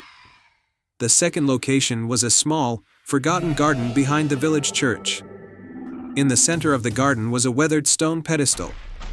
On the pedestal was a delicate, silver charm shaped like an open book. Finn took the charm and felt a surge of inspiration and hope. The final location led Finn to the village's ancient well, which was now a serene pond covered with lily pads. Underneath the water, Finn found a beautiful, golden locket. Inside the locket was a tiny, intricate model of the library. Finn realized that the locket symbolized the heart of the library and its connection to the villagers. With all 3 pieces in hand, Finn returned to the library. As he placed the book, charm, and locket in the center of the main reading room, a brilliant light enveloped the library. The old shelves and walls were magically restored, and the library's once dusty books began to glow with new life. The villagers gathered in awe as the library was transformed into a vibrant, welcoming place filled with knowledge and magic. They celebrated Finn's success and thanked him for his dedication and hard work. From that day on, the library became the heart of Everwood, where villagers came to learn, share stories, and dream of new possibilities. Finn's wish had come true, and the village flourished with renewed energy and joy. The wishing well, though silent once more, had fulfilled its promise through Finn's unwavering belief and determination. And so, the tale of the wishing well and the boy who restored the library became a cherished story in Everwood, inspiring generations to believe in the magic of their own hearts and the power of dreams. The end. Once upon a time, in the charming kingdom of Bramblewood, there was a magical grove known as the Grove of Serendipity. This grove was renowned for its beautiful, ever-changing flowers and the Whispering Fountain, a mystical spring that could grant a single wish to anyone who proved themselves worthy. The Whispering Fountain was hidden deep within the grove and was revealed only on the night of the Starfall Festival, when the sky was filled with shooting stars. In the village of Willowbrook lived a kind-hearted girl named Seraphina. Seraphina was known for her love of animals and her deep empathy for others. Her closest companion was a wise and gentle deer named Thorn, who had an incredible sense of direction and a knack for solving mysteries. One evening, as the Starfall Festival approached, Seraphina and Thorn discovered a beautifully decorated wooden box buried beneath a blooming tree in their village. Inside the box was a delicate, golden key and a note that read, "The Grove of Serendipity awaits. Use this key on the night of the Starfall Festival to unlock the Whispering Fountain's magic." Filled with excitement, Seraphina and Thorn set out on their journey under the twinkling night sky. The grove was a place of magic and wonder, with trees that shimmered like silver and flowers that glowed softly. They followed a path lit by the light of falling stars, leading them deeper into the heart of the grove. Their journey led them to the first challenge, the puzzle of the petal path. They found themselves in a large clearing with a path made of colorful, glowing petals. The petals seemed to change color and shape as they stepped on them, and the path was constantly shifting. To continue, they needed to follow the correct sequence of petals. Thorn used his keen senses to guide Seraphina, and together they carefully stepped on the petals in the correct order. As they reached the end of the path, the petals glowed brighter and formed a bridge leading them to the next challenge. The second challenge was the trial of the echoing caves. They entered a series of caves where their voices echoed in strange and confusing ways. To find their way out, they needed to sing a harmonious melody that would guide them through the caves. Seraphina's beautiful singing voice and Thorn's gentle encouragement helped them find the right melody. The echoes guided them through the caves, and they emerged into a moonlit glade where the Whispering Fountain stood, sparkling with soft, golden light. To make their wish, Seraphina and Thorn needed to demonstrate their true intentions. They approached the Whispering Fountain and Seraphina spoke from her heart, "I wish for the well-being and happiness of everyone in our village. I want to see our people thrive and live in harmony." As Seraphina's wish was spoken, the Whispering Fountain's waters glowed with a brilliant light, and a gentle breeze carried the magic throughout the grove and beyond. The stars in the sky seemed to twinkle with renewed brilliance. When Seraphina and Thorn returned to Willowbrook, they found their village transformed. The fields were lush and vibrant, the animals were healthy and joyful, and the people were filled with a deep sense of contentment and peace. The story of Seraphina and Thorn's adventure and the magic of the Grove of Serendipity became a cherished tale in Bramblewood. It reminded everyone of the importance of selflessness, kindness, and the magic that exists in the world around them. And so, the Grove of Serendipity continued to be a place of wonder and enchantment, where wishes came true under the light of the falling stars. The end. Once upon a time, in a cozy village nestled between rolling green hills, lived a young girl named Clara. Clara was known throughout the village for her vivid imagination and her love for stargazing. Every night, she would sit by her window, staring up at the sky, and dream of adventures among the stars. One crisp, clear night, as Clara gazed up at the twinkling sky, she noticed something extraordinary. A star, brighter than any she had ever seen, began to twinkle and then slowly descend from the heavens. It floated down, landing softly in her garden. Intrigued and excited, Clara rushed outside to see the star up close. In her garden, the star transformed into a beautiful, glowing figure. The figure had delicate, shimmering wings and a warm, gentle smile. "Hello, Clara," the figure said in a melodious voice. "I am Stella, a star fairy. I've come because I heard your wishes and dreams as you gazed at the night sky." Clara's eyes widened with wonder. "A star fairy? I've never heard of such a thing.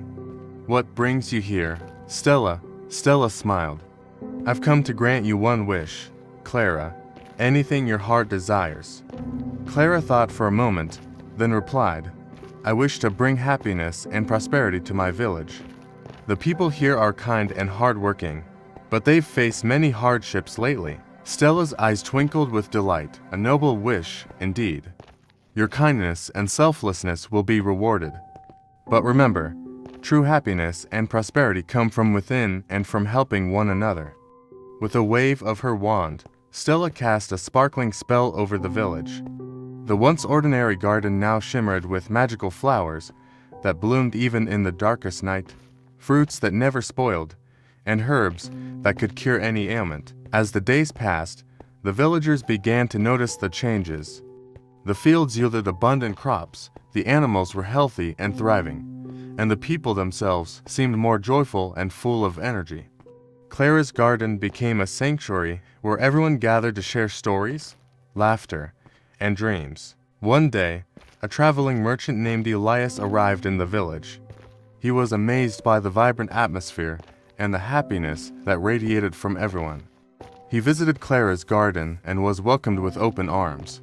Clara shared the story of Stella, the star fairy, and the wish she had made. Elias was deeply moved by Clara's story. "I have traveled far and wide, but I've never seen such a place of harmony and joy. You and your village have something truly special." Elias decided to stay in the village, and with his knowledge of trade and craftsmanship, he helped the villagers create beautiful goods to sell in neighboring towns.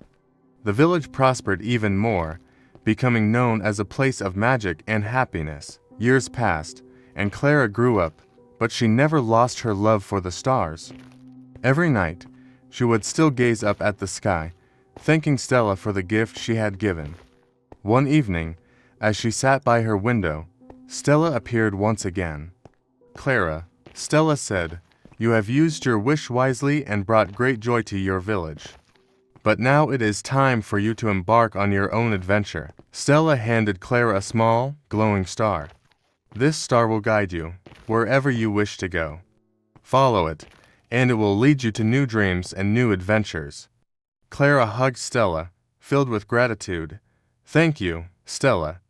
I will cherish this gift and continue to spread happiness wherever I go." With the glowing star in hand, Clara set off on a journey beyond her village, exploring new lands, meeting new people, and sharing the magic of the star with everyone she encountered.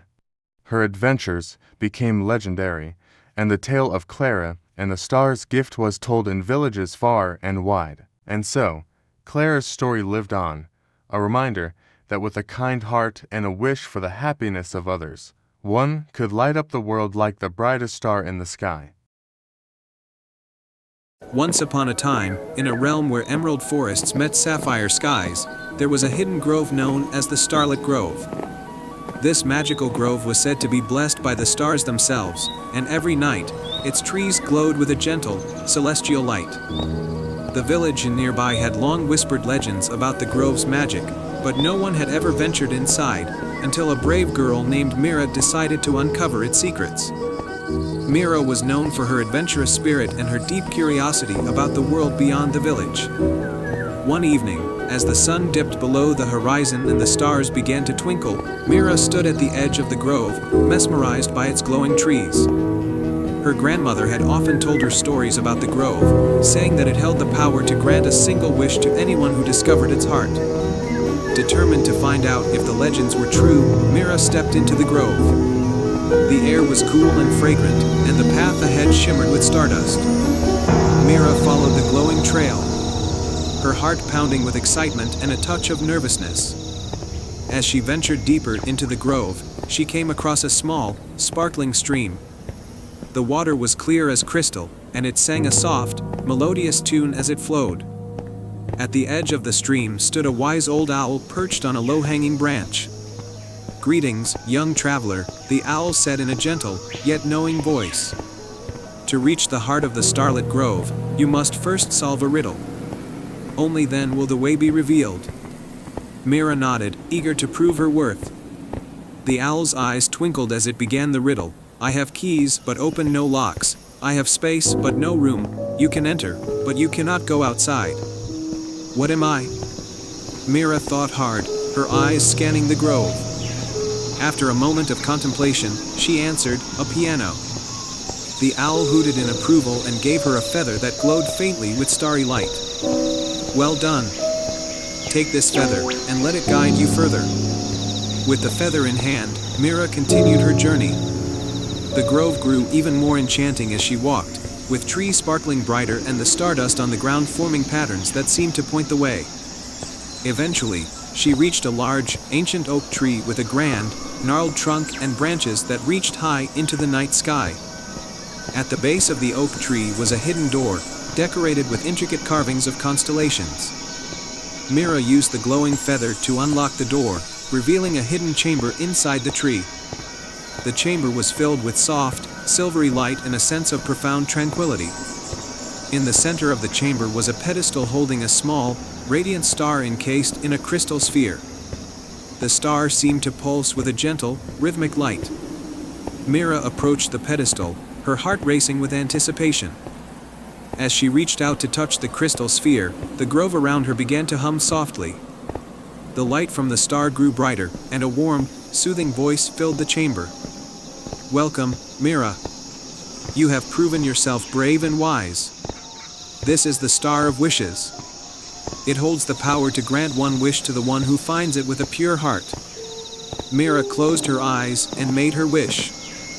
She wished for the prosperity and happiness of her village, hoping to bring joy and well-being to her family and friends. The moment Mira's wish was made, the star's light intensified, and the chamber was filled with a shimmering glow. The light radiated out from the grove, touching every corner of the village. The next morning, the villagers awoke to find their fields lush and green, their homes filled with warmth, and their hearts uplifted with joy. Mira returned to the village, greeted with cheers and celebrations. She shared her adventure and the story of the Starlit Grove, and the villagers marveled at the magic that had touched their lives. From that day on, the grove remained a place of wonder and mystery, visited only by those with a heart full of curiosity and courage. The villagers continued to thrive, inspired by Mira's bravery and the magic of the grove. And so, the Starlit Grove's secret continued to shine bright, a timeless reminder that the magic of wishes is not just in the stars, but in the hearts of those who believe. The end. Once upon a time, in a quaint village named Willowbrook, nestled between lush, rolling hills and sparkling streams, there was an ancient forest known as the Enchanted Forest. This forest was a place of mystery and wonder, with towering trees that whispered secrets and flowers that bloomed in colors unseen anywhere else. Legend spoke of a magical heart hidden deep within the forest, said to grant the purest of wishes. Among the villagers was a young boy named Finn. Finn was known for his adventurous spirit and unyielding curiosity. He had often heard tales of the enchanted forest and the magic it held, but he had never ventured inside. One crisp autumn morning, when the leaves were turning golden and the air was filled with the scent of pine, Finn decided to seek out the heart of the forest. With a small satchel of provisions, a sturdy walking stick, and a heart full of determination, Finn set out on his adventure. As he entered the enchanted forest, he felt a sense of wonder and excitement.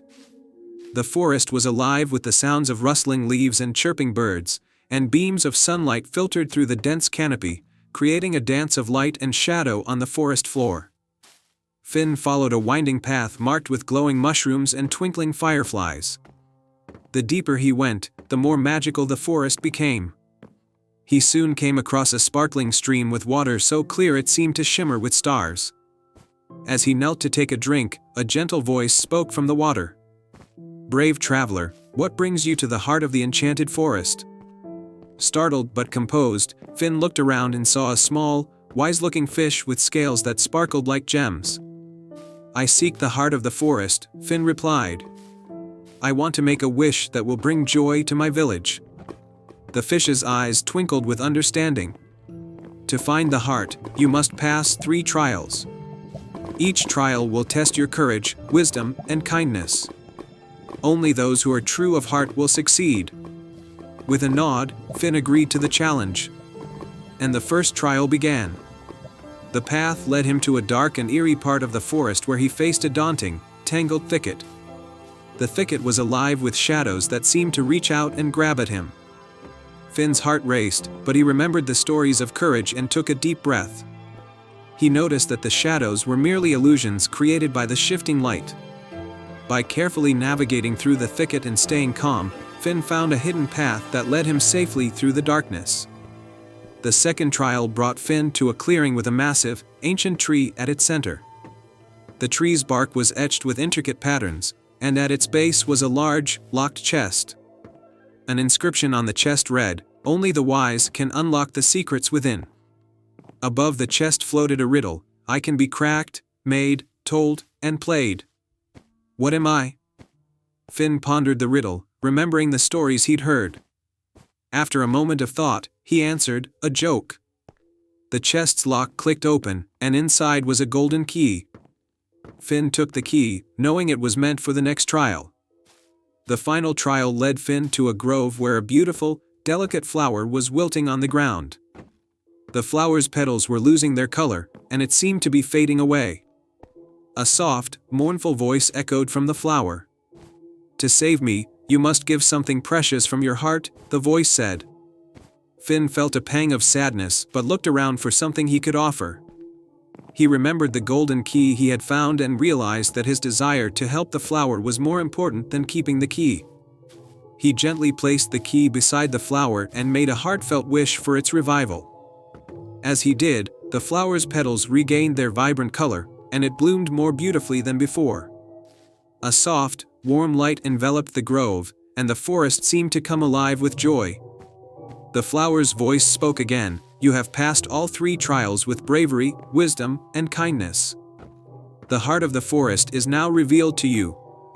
A hidden glen appeared, illuminated by a radiant, golden light.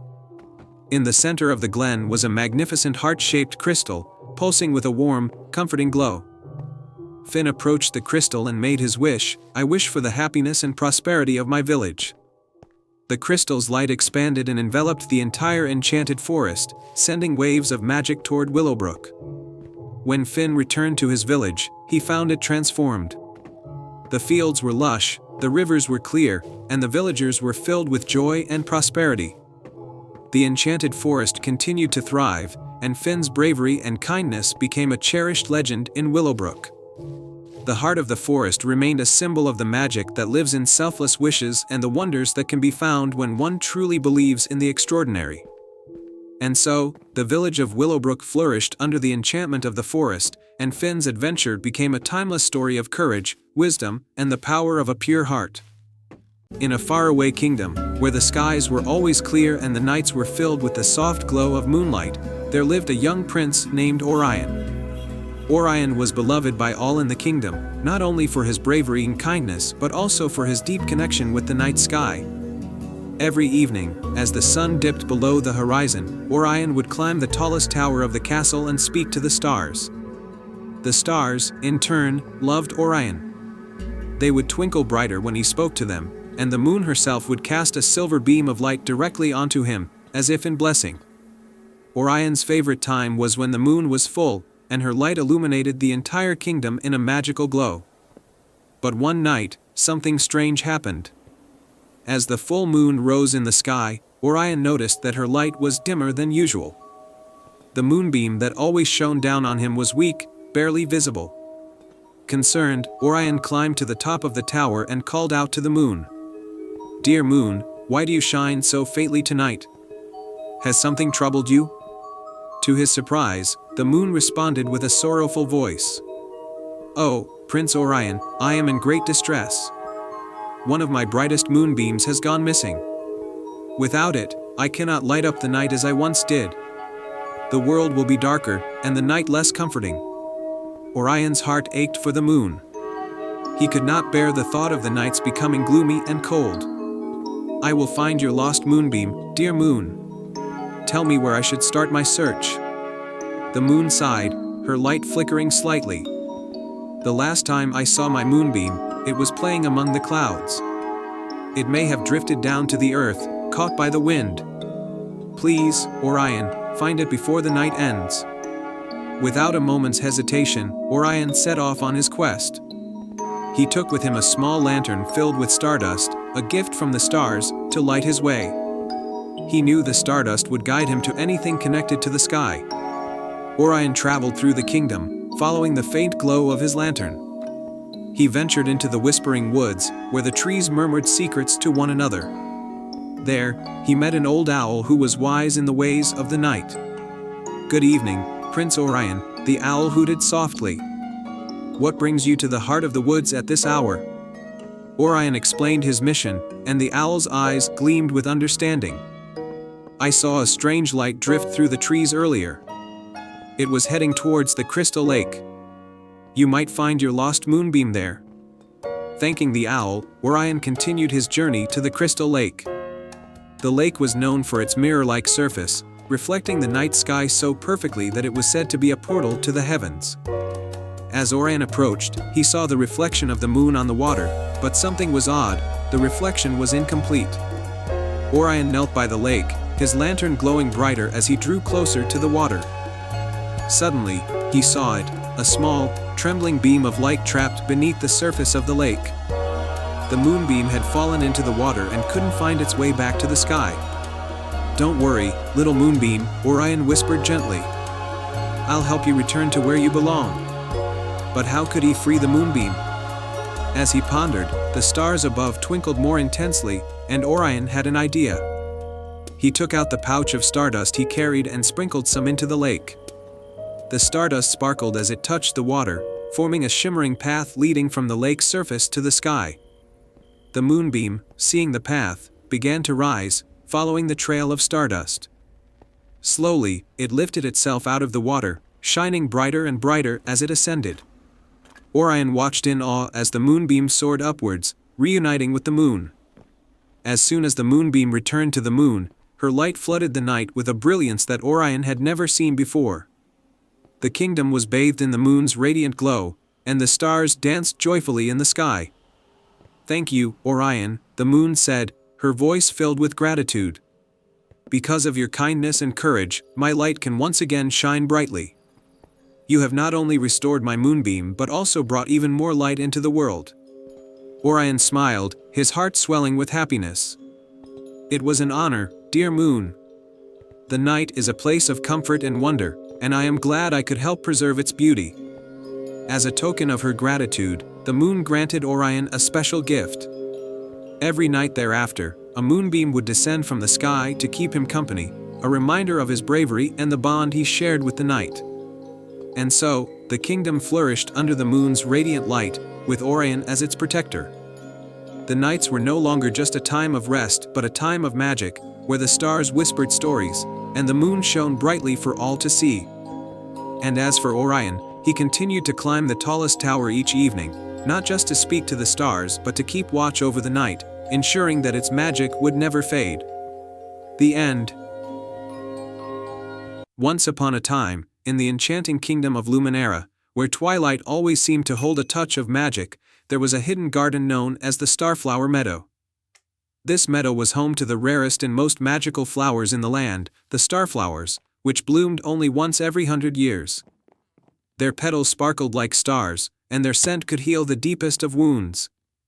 The secret of the Starflower Meadow was known only to the royal family and a few trusted guardians.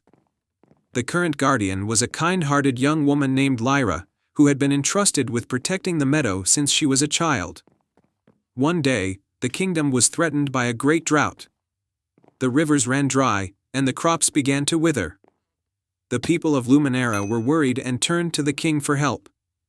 The king, desperate to save his people, remembered the ancient tales of the Starflower Meadow and its magical flowers. he asked Lyra to use the flower's magic to bring relief to the kingdom. Lyra was reluctant. The starflowers were precious and their magic was delicate. Using them carelessly could lead to their extinction. But seeing the suffering of her people, Lyra agreed to help, though she knew it would not be an easy task. Lyra set out for the starflower meadow with her loyal companion, a small but brave squirrel named Nutmeg. As they entered the meadow, the starflowers glowed with an ethereal light, casting a gentle, calming aura over the garden.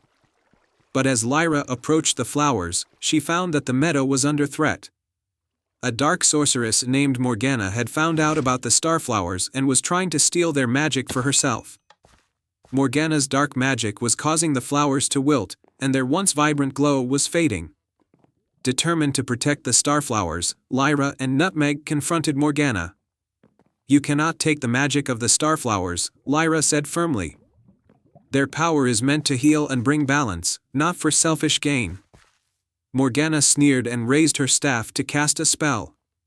But Nutmeg, quick on his feet, darted around Morgana, causing confusion. Lyra seized the opportunity to use the meadow's natural magic to defend the flowers.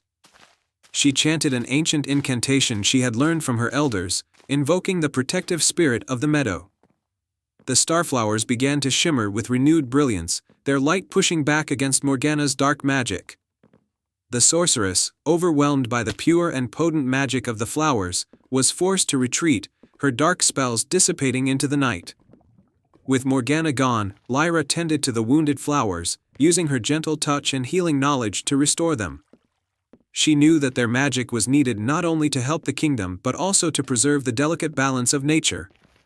As she worked, Lyra and Nutmeg gathered the restored flowers and carried them to the kingdom. The starflower's magic was harnessed to create a potion that would bring rain and revitalization to the land. The potion was distributed across the kingdom, and soon the skies opened up with gentle, nourishing rain. The rivers filled once more, and the crops began to flourish. The people of Luminera rejoiced, and the kingdom returned to its vibrant, thriving state. The king thanked Lyra for her bravery and wisdom, recognizing the great sacrifice she had made to save the land. Lyra, though honored, was simply relieved to see her people happy in the meadow safe. The starflower meadow was carefully tended to and protected, its magic preserved for future generations. Lyra continued to guard the meadow, her bond with the starflowers growing stronger with each passing day. And Nutmeg, ever faithful, remained by her side, sharing in the joy and peace that returned to their kingdom. The tale of Lyra and the starflower meadow became a cherished legend in Luminera, a story of courage, selflessness, and the enduring power of nature's magic.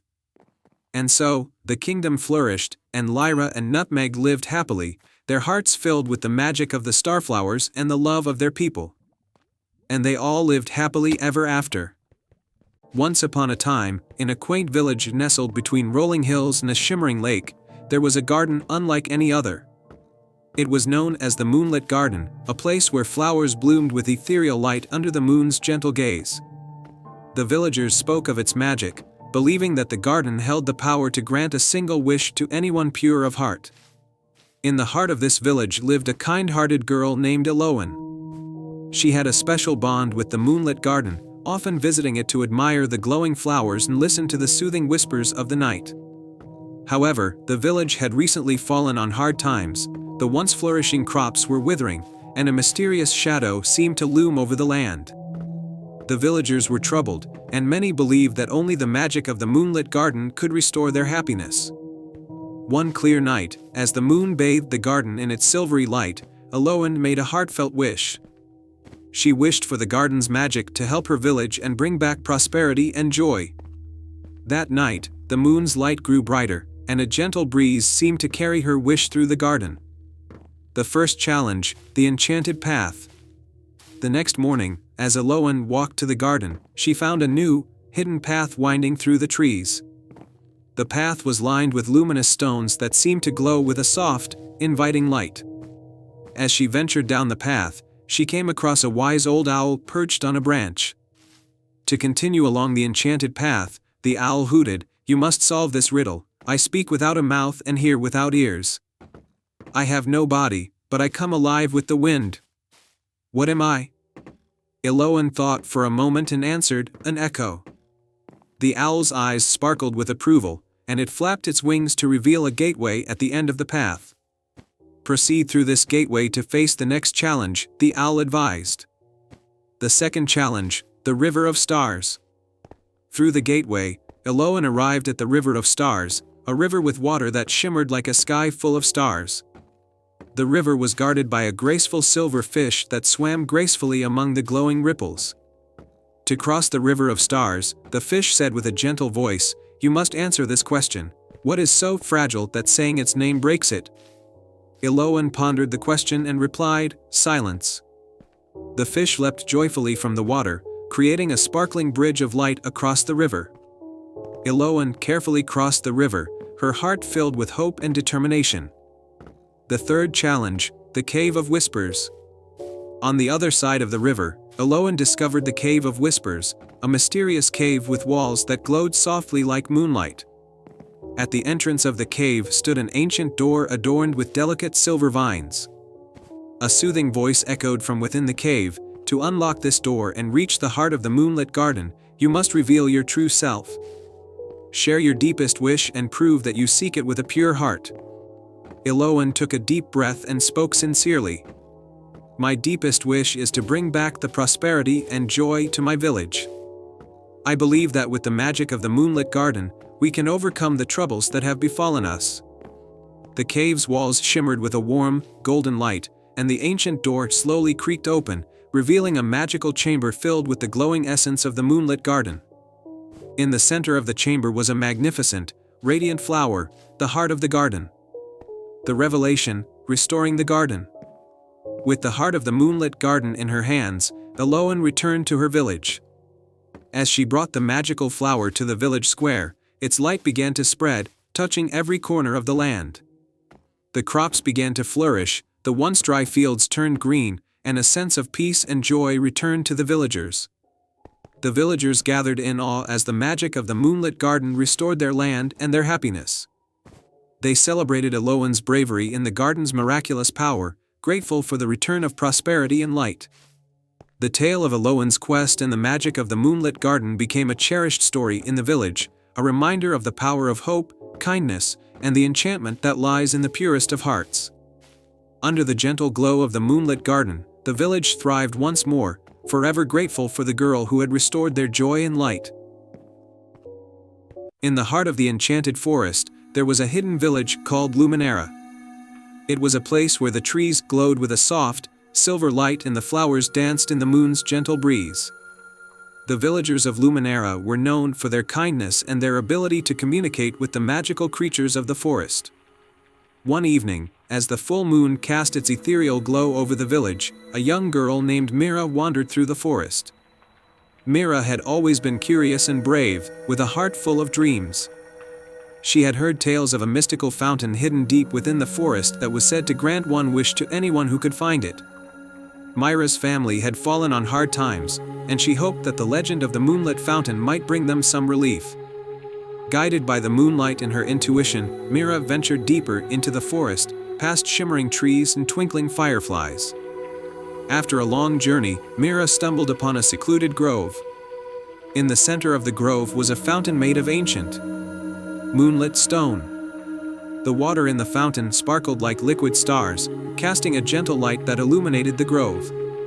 Mira's heart raced with excitement and hope as she approached the fountain. As she neared, a gentle, melodious voice spoke from the shadows. "Who dares seek the moonlit fountain?" Mira looked around and saw a beautiful, wise-looking owl perched on a branch. "I am Mira," she said with determination. "I've come to make a wish for my family. We are in great need, and I believe this fountain can help us." The owl's golden eyes sparkled with understanding. "The moonlit fountain grants wishes, but only if the wish is pure and unselfish. To prove the sincerity of your heart, you must first complete a small task." The owl fluttered its wings and a glowing parchment appeared before Mira. On the parchment was a riddle: "I am not alive, yet I grow. I don't have lungs, yet I need air. I don't have a mouth, but water kills me. What am I?" Mira pondered the riddle, thinking of her family and their struggles. After a moment, a smile appeared on her face. "The answer is fire," she said confidently. The owl nodded approvingly. "You have solved the riddle. The moonlit fountain will now grant you one wish. Speak your wish with a heart full of love." Mira approached the fountain and gazed into the shimmering water. She closed her eyes and thought of her family, her village, and the happiness she wished for them all. With a deep breath, she made her wish aloud. "I wish for a blessing of prosperity and happiness for my family and for everyone in my village." The water in the fountain began to glow even brighter, and a soft, melodious song filled the air. The moonlight grew more intense, enveloping Mira in a warm, comforting glow. The owl spoke once more, "Your wish is granted, Mira. The magic of the moonlit fountain will bring joy and abundance to your family and village." Mira thanked the owl and the fountain, her heart filled with gratitude. As she made her way back to Luminera, she noticed that the forest seemed to sparkle even more brightly than before. The journey felt shorter, as if guided by an unseen hand. When Mira returned to her village, she was greeted with a sight that filled her with joy. The once modest homes were now transformed into vibrant, welcoming places. The fields were lush with crops, and the village's once quiet streets were alive with laughter and cheer. Her family was overjoyed, and the entire village celebrated Mira's return and the miraculous changes. The magic of the moonlit fountain had indeed blessed Luminera with prosperity and happiness. From that day on, Mira was known not only for her bravery but also for her pure heart. The tale of the moonlit fountain and the kind girl who found it became a cherished story passed down through generations, reminding everyone of the power of selflessness and the magic that can come from a wish made with love. And so, under the moonlit sky, the village of Luminera thrived in harmony, forever grateful for the blessings brought by a brave and kind-hearted girl. Once upon a time, in the heart of a dense forest, there was a hidden library known only to a few. This library was unlike any other. It was said to be enchanted, with books that could come to life and stories that could whisk readers away on magical adventures. The library was protected by an ancient spell, and only those with pure hearts and a thirst for knowledge could find it. The guardian of this magical library was an elderly librarian named Alaric. With a long silver beard and wise eyes, Alaric had spent his life ensuring that the library's secrets were kept safe. He loved the library dearly and took great care of its countless books and scrolls. One day, a curious and kind-hearted girl named Alara, who lived in a small village on the edge of the forest, stumbled upon a mysterious map. The map was old and worn, but it depicted the path to the hidden library. Alara had always loved stories and dreamed of finding a place where magical tales came to life. Driven by her curiosity, she decided to follow the map. As Alara ventured into the forest, she encountered various magical creatures, glowing fireflies, talking squirrels, and wise old owls, all guiding her along the path. After a long journey, she finally arrived at the hidden library, its towering shelves and ancient tomes shining with a soft, welcoming glow. The library's doors creaked open as Alara approached, revealing a vast interior filled with shelves of books that seemed to shimmer with enchantment. Alara was awestruck as she wandered through the library, marveling at the magical aura that surrounded her. Alaric, the librarian, noticed her and welcomed her with a warm smile. "Welcome, young one," he said in a gentle voice. "It is rare to see a visitor with a heart so full of wonder and curiosity. What brings you to our enchanted library?" Alara, her eyes wide with amazement, replied, "I found this map and followed it here. I've always dreamed of finding a place where stories come to life. Can you tell me more about this place?" Alaric nodded. "This library holds countless tales from across the realms, and some of them have a life of their own. But not everyone who enters can interact with the magic within these walls. It requires a special kind of bravery and kindness." Alara's eyes sparkled with excitement. "I want to learn more and experience the magic.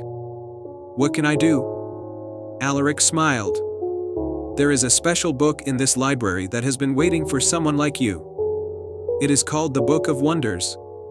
To find it, you must solve a riddle and demonstrate the qualities of a true hero." He handed Alara a golden key and said, "This key will open the door to the Book of Wonders, but first, you must solve this riddle. I have cities, but no houses. I have mountains, but no trees. I have water, but no fish. What am I?" Alara thought for a moment and then replied, "A map." "Very good," Alaric said. "Now, follow the path of the golden light to find the door. Use the key to unlock it." Alara followed the golden light that seemed to guide her through the library's endless corridors. She finally reached a large, ornate door with intricate carvings of mythical creatures. With a deep breath, she used the key to unlock it. The door opened to reveal a magnificent room bathed in a golden glow. In the center of the room stood the Book of Wonders, resting on a pedestal surrounded by a soft, shimmering light. Alara approached the book and opened it gently. As she did, the book's pages began to turn on their own, revealing stories of brave heroes, magical lands, and wondrous adventures. The room filled with the sounds of enchanting music, and images from the book came to life, swirling around Alara like a vivid dream. Suddenly, a voice echoed through the room. "Alara, you have shown great curiosity and bravery. The magic of this library is now yours to explore. But remember, true magic lies not just in the stories but in the heart of the reader."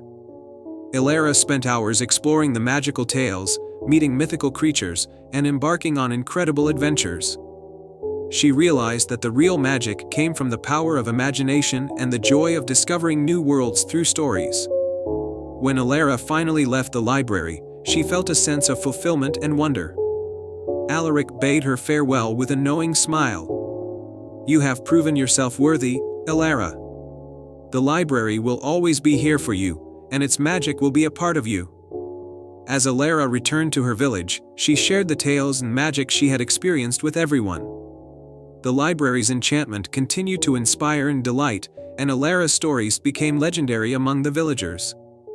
And so, the hidden library remained a beacon of wonder and imagination, waiting for the next curious soul to discover its magic and embark on a journey of their own. The end. Once upon a time, in a secluded corner of a vast, enchanted forest, there was a tiny village called Brightwood. Brightwood was known for its vibrant flowers, its clear, babbling brooks, and its friendly inhabitants. At the heart of the village was an ancient tree known as the Heartwood Tree. The villagers believed that the tree held the magic that kept their land lush and flourishing. In Brightwood lived a cheerful young girl named Lila. Lila had a special bond with the Heartwood Tree. She often spent her afternoons sitting beneath its branches, reading stories and dreaming of adventures. One day, as Lila was reading, she noticed a peculiar sight. A single golden leaf had fallen from the Heartwood Tree, and it shimmered with an unusual light. Curious, Lila picked up the golden leaf and saw that it had a delicate inscription: "When the moon is full and shadows fall, seek the path where magic calls." Excited by the mysterious message, Lila decided to follow the leaf's instructions. That night, as the full moon cast its silvery glow across Brightwood, she ventured into the forest. The moonlight illuminated a hidden path she had never noticed before. The path was lined with glowing mushrooms and delicate, twinkling fireflies. As Lila walked along the path, she heard soft, melodious music drifting through the trees. The music led her to a beautiful glade where a magnificent, shimmering portal stood. The portal pulsed with a soft, inviting light. Summoning her courage, Lila stepped through the portal and found herself in a magical realm. The realm was a breathtaking landscape of floating islands, sparkling waterfalls, and vibrant, ever-changing skies. In the center of this realm stood a grand castle made of crystal and light. The castle was home to the enchanted queen, a wise and kind ruler who governed the realm. Lila entered the castle and was greeted by the enchanted queen. "Welcome, brave traveler," the queen said with a warm smile. "I see you have followed the golden leaf. You are here to help restore the magic of our realm." Lila nodded, eager to learn more. The queen explained that their realm was losing its magic due to a dark spell cast by a jealous sorcerer. To break the spell and restore balance, Lila needed to find 3 magical artifacts hidden throughout the realm: the Heartstone of Light, the Crown of Harmony, and the Chalice of Truth. the queen provided Lila with a magical map that would guide her to each artifact. Lila's first destination was the Forest of Echoes, where the Heartstone of Light was hidden. The forest was alive with glowing trees and whispering voices. To find the Heartstone, Lila had to solve a puzzle posed by the forest's guardian, a wise old owl. The owl asked, "What has roots as nobody sees, is taller than trees, up, up it goes, and yet never grows?" After thinking carefully, Lila answered, "A mountain." The owl nodded, and the Heartstone of Light appeared, glowing brightly with a warm, golden hue. Next, Lila traveled to the Valley of Harmony, where the Crown of Harmony was hidden. The valley was home to harmonious creatures who lived in perfect unity. To retrieve the crown, Lila had to help the creatures solve a disagreement between them. By listening to both sides and finding a fair compromise, she restored harmony and received the Crown of Harmony, adorned with radiant jewels. The final artifact, the Chalice of Truth, was hidden in the Caves of Reflection. The caves were filled with mirrors that created confusing illusions. Lila had to navigate through the labyrinth of mirrors and face her own reflection.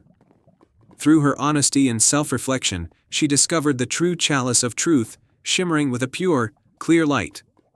With all three artifacts in hand, Lila returned to the Enchanted Queen. The queen used the artifacts to break the dark spell, restoring the realm's magic. The skies brightened, the waterfalls sparkled, and the floating islands glowed with renewed energy. The queen thanked Lila for her bravery and kindness. "You have saved our realm and restored balance. Your heart is pure, and your spirit is brave." Lila returned to Brightwood, where the Heartwood tree's magic was once again vibrant and strong. The village celebrated her bravery with a grand feast, and the tale of her adventure became a cherished story passed down through generations. And so, Brightwood thrived under the protection of the Heartwood tree, and Lila's heart remained forever enchanted by the magical realm she had saved. And they all lived happily ever after. In the heart of the bustling kingdom of Oldoria, there lay a garden known for its breathtaking roses. Among these roses was one extraordinary bloom, the enchanted rose. It was said that this rose could grant a single wish to anyone pure of heart who found it. Princess Isabella, a kind-hearted and brave young woman, had heard tales of the enchanted rose from her grandmother. As the kingdom faced a time of great trouble, a terrible drought that had withered their lands, Isabella decided she would find the rose and make a wish to save her kingdom. One moonlit evening, when the stars twinkled brightly in the sky, Isabella set out on her quest. She carried a satchel with essentials, a map of the kingdom, a lantern, and a small book of fairy tales her grandmother had gifted her. Isabella's journey led her to the Whispering Woods, a mysterious forest known for its talking animals and magical creatures. The path was overgrown and shadowy, but the light of the full moon guided her way. As she walked, Isabella met a wise old fox named Fennec, who spoke in a voice like rustling leaves. "Greetings, Princess," Fennec said. "The enchanted rose is hidden deep within the forest, but reaching it will not be easy. You must seek the guidance of the woodland spirits." Fennec directed Isabella to a large oak tree with a hollow at its base. Inside, she found a small, glowing sprite named Lila, who fluttered her delicate wings. "Hello, Princess Isabella," Lila said. "To find the enchanted rose, you must pass 3 trials set by the forest spirits. These trials will test your heart and courage." Lila led Isabella to a clearing where a fierce storm had been conjured. The wind howled, and lightning flashed across the sky. In the center of the clearing was a magical artifact, the Storm Amulet, which Isabella needed to retrieve. Despite the fierce storm, Isabella pressed on. She shielded her eyes from the lightning and braved the winds. With determination, she reached the amulet and clutched it tightly. The storm subsided, and the clearing was calm once more. The second trial took Isabella to a tranquil pond surrounded by enchanted lilac. On the pond's surface floated a riddle written on shimmering leaves. "I speak without a mouth and hear without ears. I have nobody, but I come alive with the wind. What am I?" Isabella pondered the riddle, drawing on the wisdom she had gained from her grandmother's fairy tales. After a moment, she answered. An echo. The lily glowed brightly, and a path to the next trial appeared. The final trial led Isabella to a glen where a family of magical creatures, a deer, a fox, and a rabbit, were in distress. They were lost and frightened, needing help to find their way home. Isabella approached the creatures with kindness and empathy. She spoke soothingly, helped them navigate the forest, and guided them safely to their homes. The creatures thanked her with warm smiles, and the path to the enchanted rose was revealed. Isabella followed the path to a hidden garden bathed in moonlight. At its center stood a majestic rose, its petals glowing with a soft, ethereal light. The enchanted rose was more beautiful than she had imagined, radiating a magical aura. As Isabella approached, a gentle voice spoke from the rose itself. "Princess Isabella, you have proven your heart through courage, wisdom, and compassion. You may now make your wish." With a deep breath, Isabella wished for her kingdom to be restored, for the drought to end, and for the lands to be lush and green once more. The rose's light intensified, and a warm breeze swept through the garden. When Isabella returned to Eldoria, she found that her wish had come true. The drought had ended, and the kingdom's lands were now vibrant and flourishing. Rivers flowed with crystal clear water, and fields were filled with blooming flowers and ripe crops. The people of Eldoria celebrated their princess's bravery and kindness. The kingdom thrived, and Isabella was hailed as a hero. The enchanted rose was placed in the royal garden, where it continued to bloom as a symbol of hope and the magic of true-hearted wishes. Years later, Princess Isabella's story became a beloved legend in Eldoria. The tale of her quest for the enchanted rose was told and retold, inspiring others to seek out their own courage, wisdom, and compassion. The enchanted rose remained a cherished part of the kingdom's history. Its magical glow served as a reminder that the power to change the world lies not in magic alone, but in the virtues of those who dare to believe in their dreams. Once upon a time, in a kingdom surrounded by emerald forests and sparkling rivers, there was a grand castle ruled by a wise and kind king. His daughter, Princess Aurora, was known for her beauty and generosity. She was beloved by everyone in the kingdom, but she had one sadness: she could not see her own reflection. Her mirror had mysteriously shattered one night, and despite many attempts, the pieces could not be put back together. One day, an old sorcerer appeared at the castle gates with a twinkle in his eye. He claimed he could repair the mirror, but he needed something rare, a single, genuine drop of a phoenix's feather, known to possess magical properties. He warned that finding such a feather would be a great challenge, but Princess Aurora, eager to see herself again and bring hope to her people, agreed to try. The sorcerer told her of a legendary phoenix who lived atop the Misty Mountain, a perilous peak surrounded by thick fog and treacherous paths. Determined, Aurora set out on her quest, armed with a map and her father's old sword. On her journey, Aurora met a kind-hearted knight named Sir Cedric. Sir Cedric was known for his bravery and noble deeds. He had heard of the princess's quest and offered to help, knowing the dangers that lay ahead. "Princess Aurora," Cedric said with a bow, "I will accompany you and ensure your safety. We will find the phoenix together." Aurora thanked Cedric, and the two set off for Misty Mountain. They traveled through enchanted forests, crossed bubbling brooks, and climbed steep cliffs. Along the way, they faced many challenges. They had to outsmart mischievous forest sprites who tried to lead them astray, and they bravely navigated through a dark cave filled with echoing sounds that tried to confuse them. As they neared the top of Misty Mountain, the fog grew thicker, and the air became colder. Aurora and Cedric pressed on, their determination unwavering. Finally, they reached a clearing where the phoenix's magnificent nest was perched atop a glowing stone altar. The phoenix itself, with feathers of gold and red, shimmered in the dim light. It was a sight to behold, majestic and radiant. Cedric approached cautiously, while Aurora stood back, respecting the creature's space. With a deep breath, Cedric spoke. "Great Phoenix, we come in peace. Princess Aurora seeks a single drop of your feather to mend her broken mirror. It is a token of her love for her people and her wish to see herself once more." the phoenix looked at them with wise, knowing eyes. It seemed to understand their noble quest. The phoenix nodded and slowly, one golden feather fell from its plumage. It landed softly on the altar, glistening with a magical light. Aurora's heart soared with joy.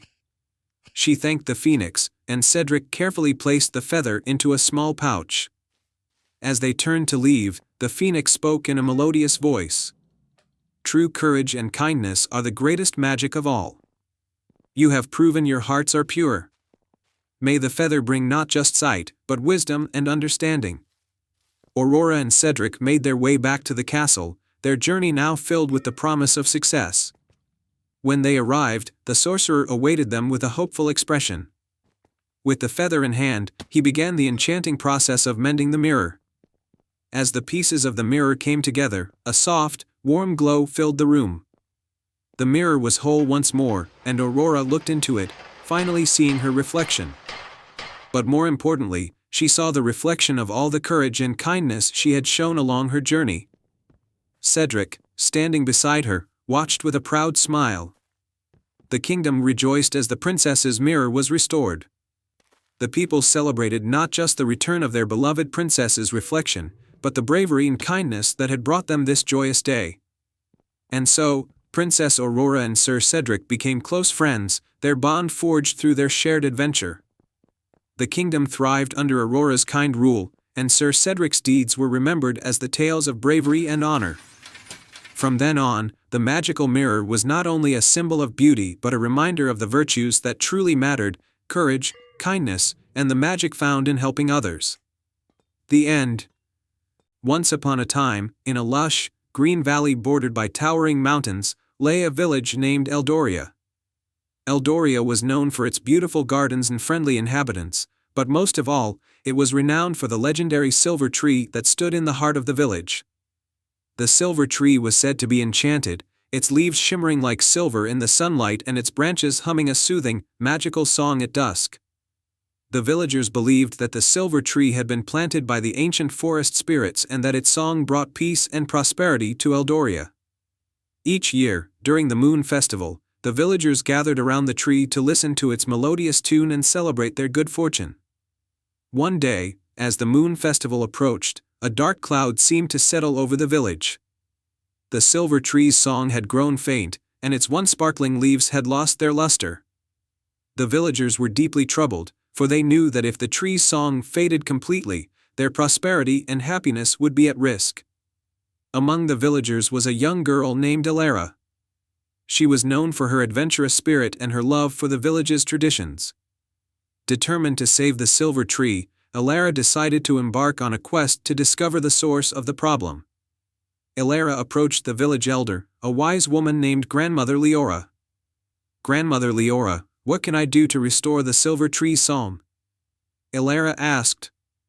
Grandmother Leora sighed. "The silver tree's song is tied to an ancient enchantment. It is said that the heart of the tree, a magical crystal known as the Moonstone, has been taken. To restore its song, you must journey to the Shadow Peaks and retrieve the Moonstone." With a resolute heart, Elara set off on her quest. The Shadow Peaks were a range of mountains known for their rugged terrain and mysterious legends.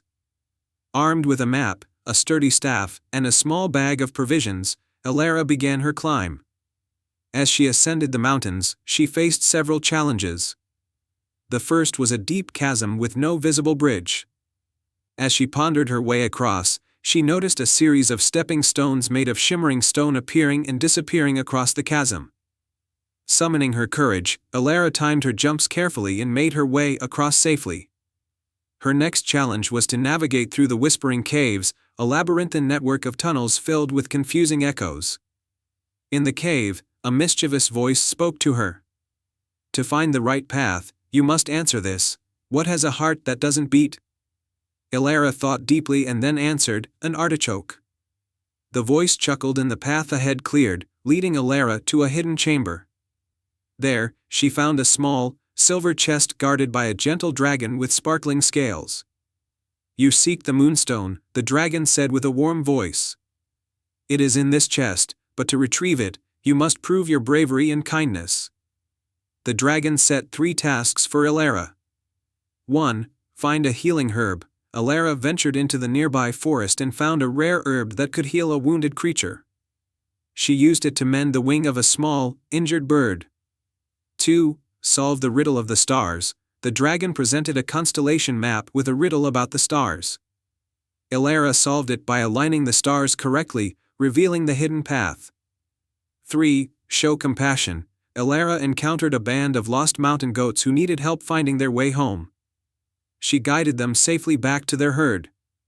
Having completed the tasks, the dragon opened the chest and handed Ilara the moonstone. It glowed with a soft, silver light, pulsating with the same energy as the silver tree's lost psalm. With the moonstone in her possession, Ilara made her way back to Eldoria. As she approached the village, she saw the silver tree's branches drooping and the leaves dull. She placed the moonstone at the base of the tree, and a brilliant light erupted, restoring the tree's shimmering leaves and filling the air with its melodious song. The village erupted in joyous celebration as the silver tree's song rang out stronger and more beautiful than ever before. The villagers praised Ilara for her bravery and kindness, and the moon festival was celebrated with renewed fervor.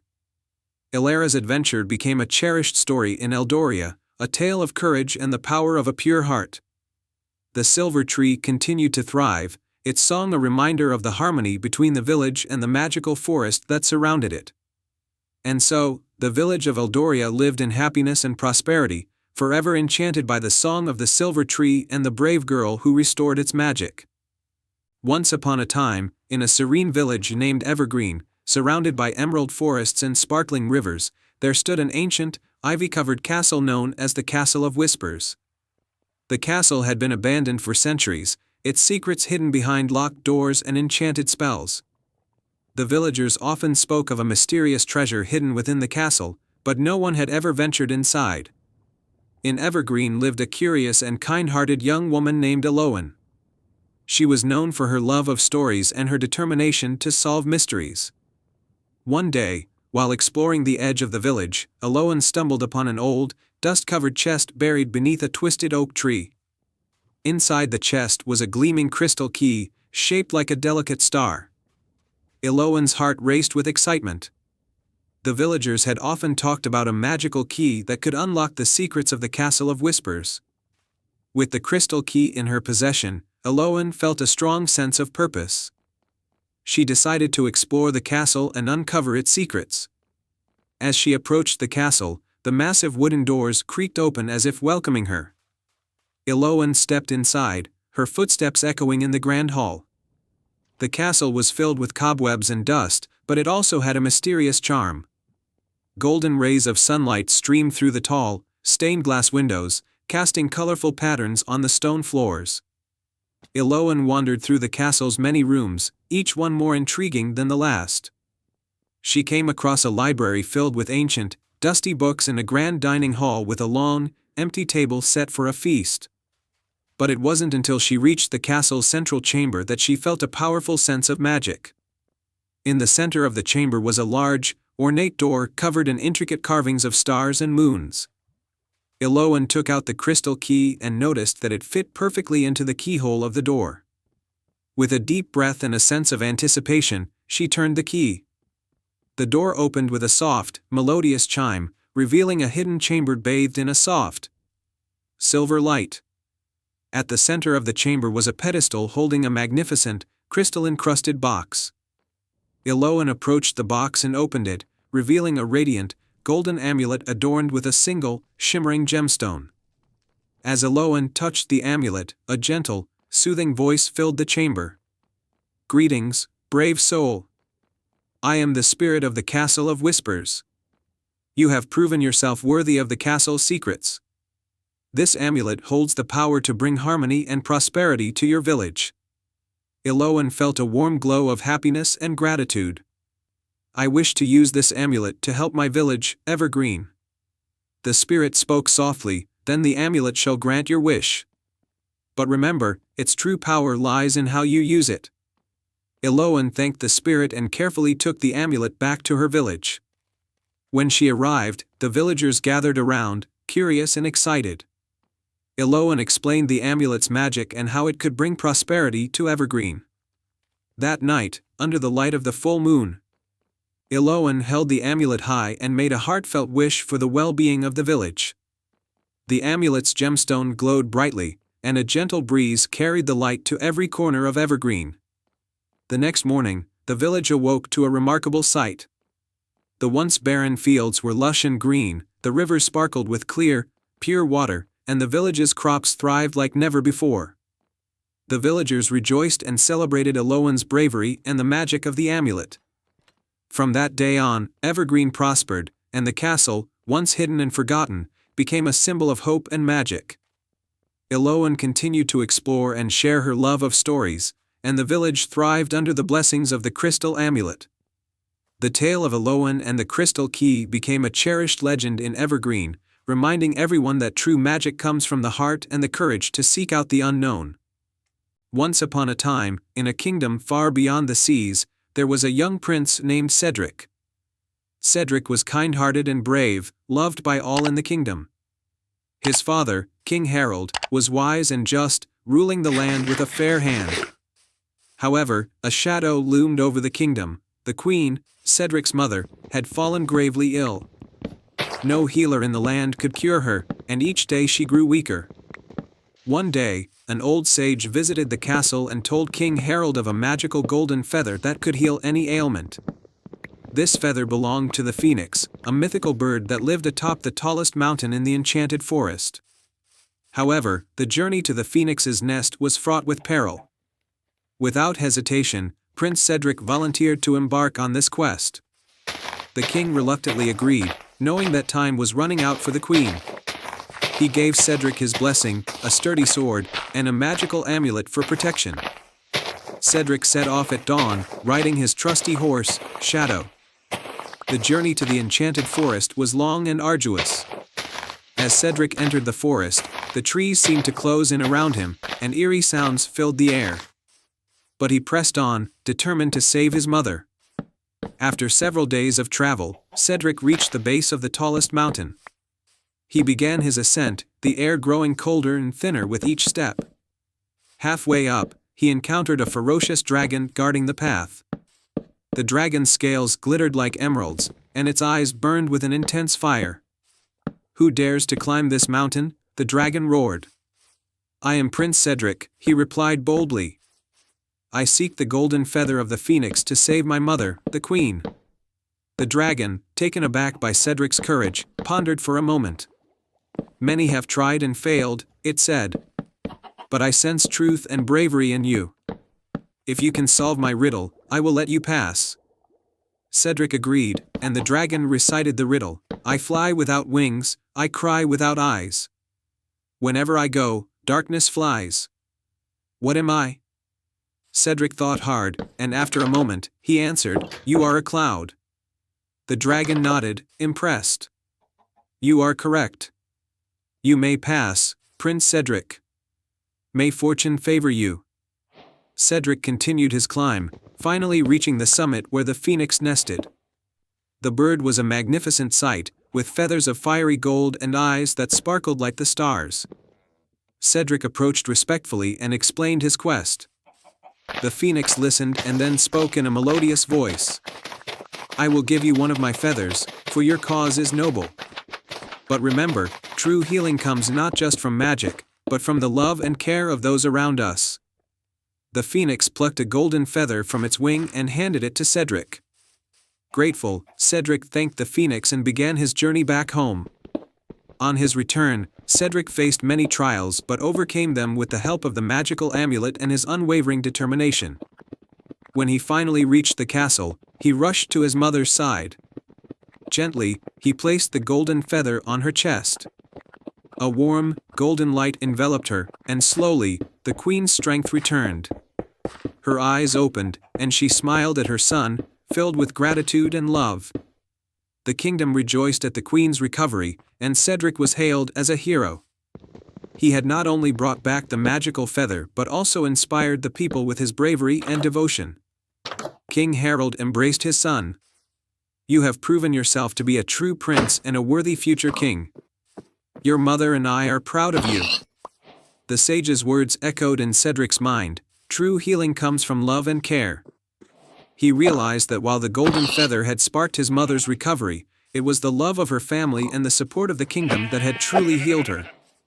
The tale of Prince Cedric and the golden feather became a cherished legend, reminding all that the greatest magic lies in the strength of love and the courage to face any challenge. The kingdom flourished under Cedric's eventual rule, guided by the lessons he had learned on his journey. And so, Prince Cedric, the queen, and all the people of the kingdom lived happily ever after, their hearts united by the magic of love and bravery.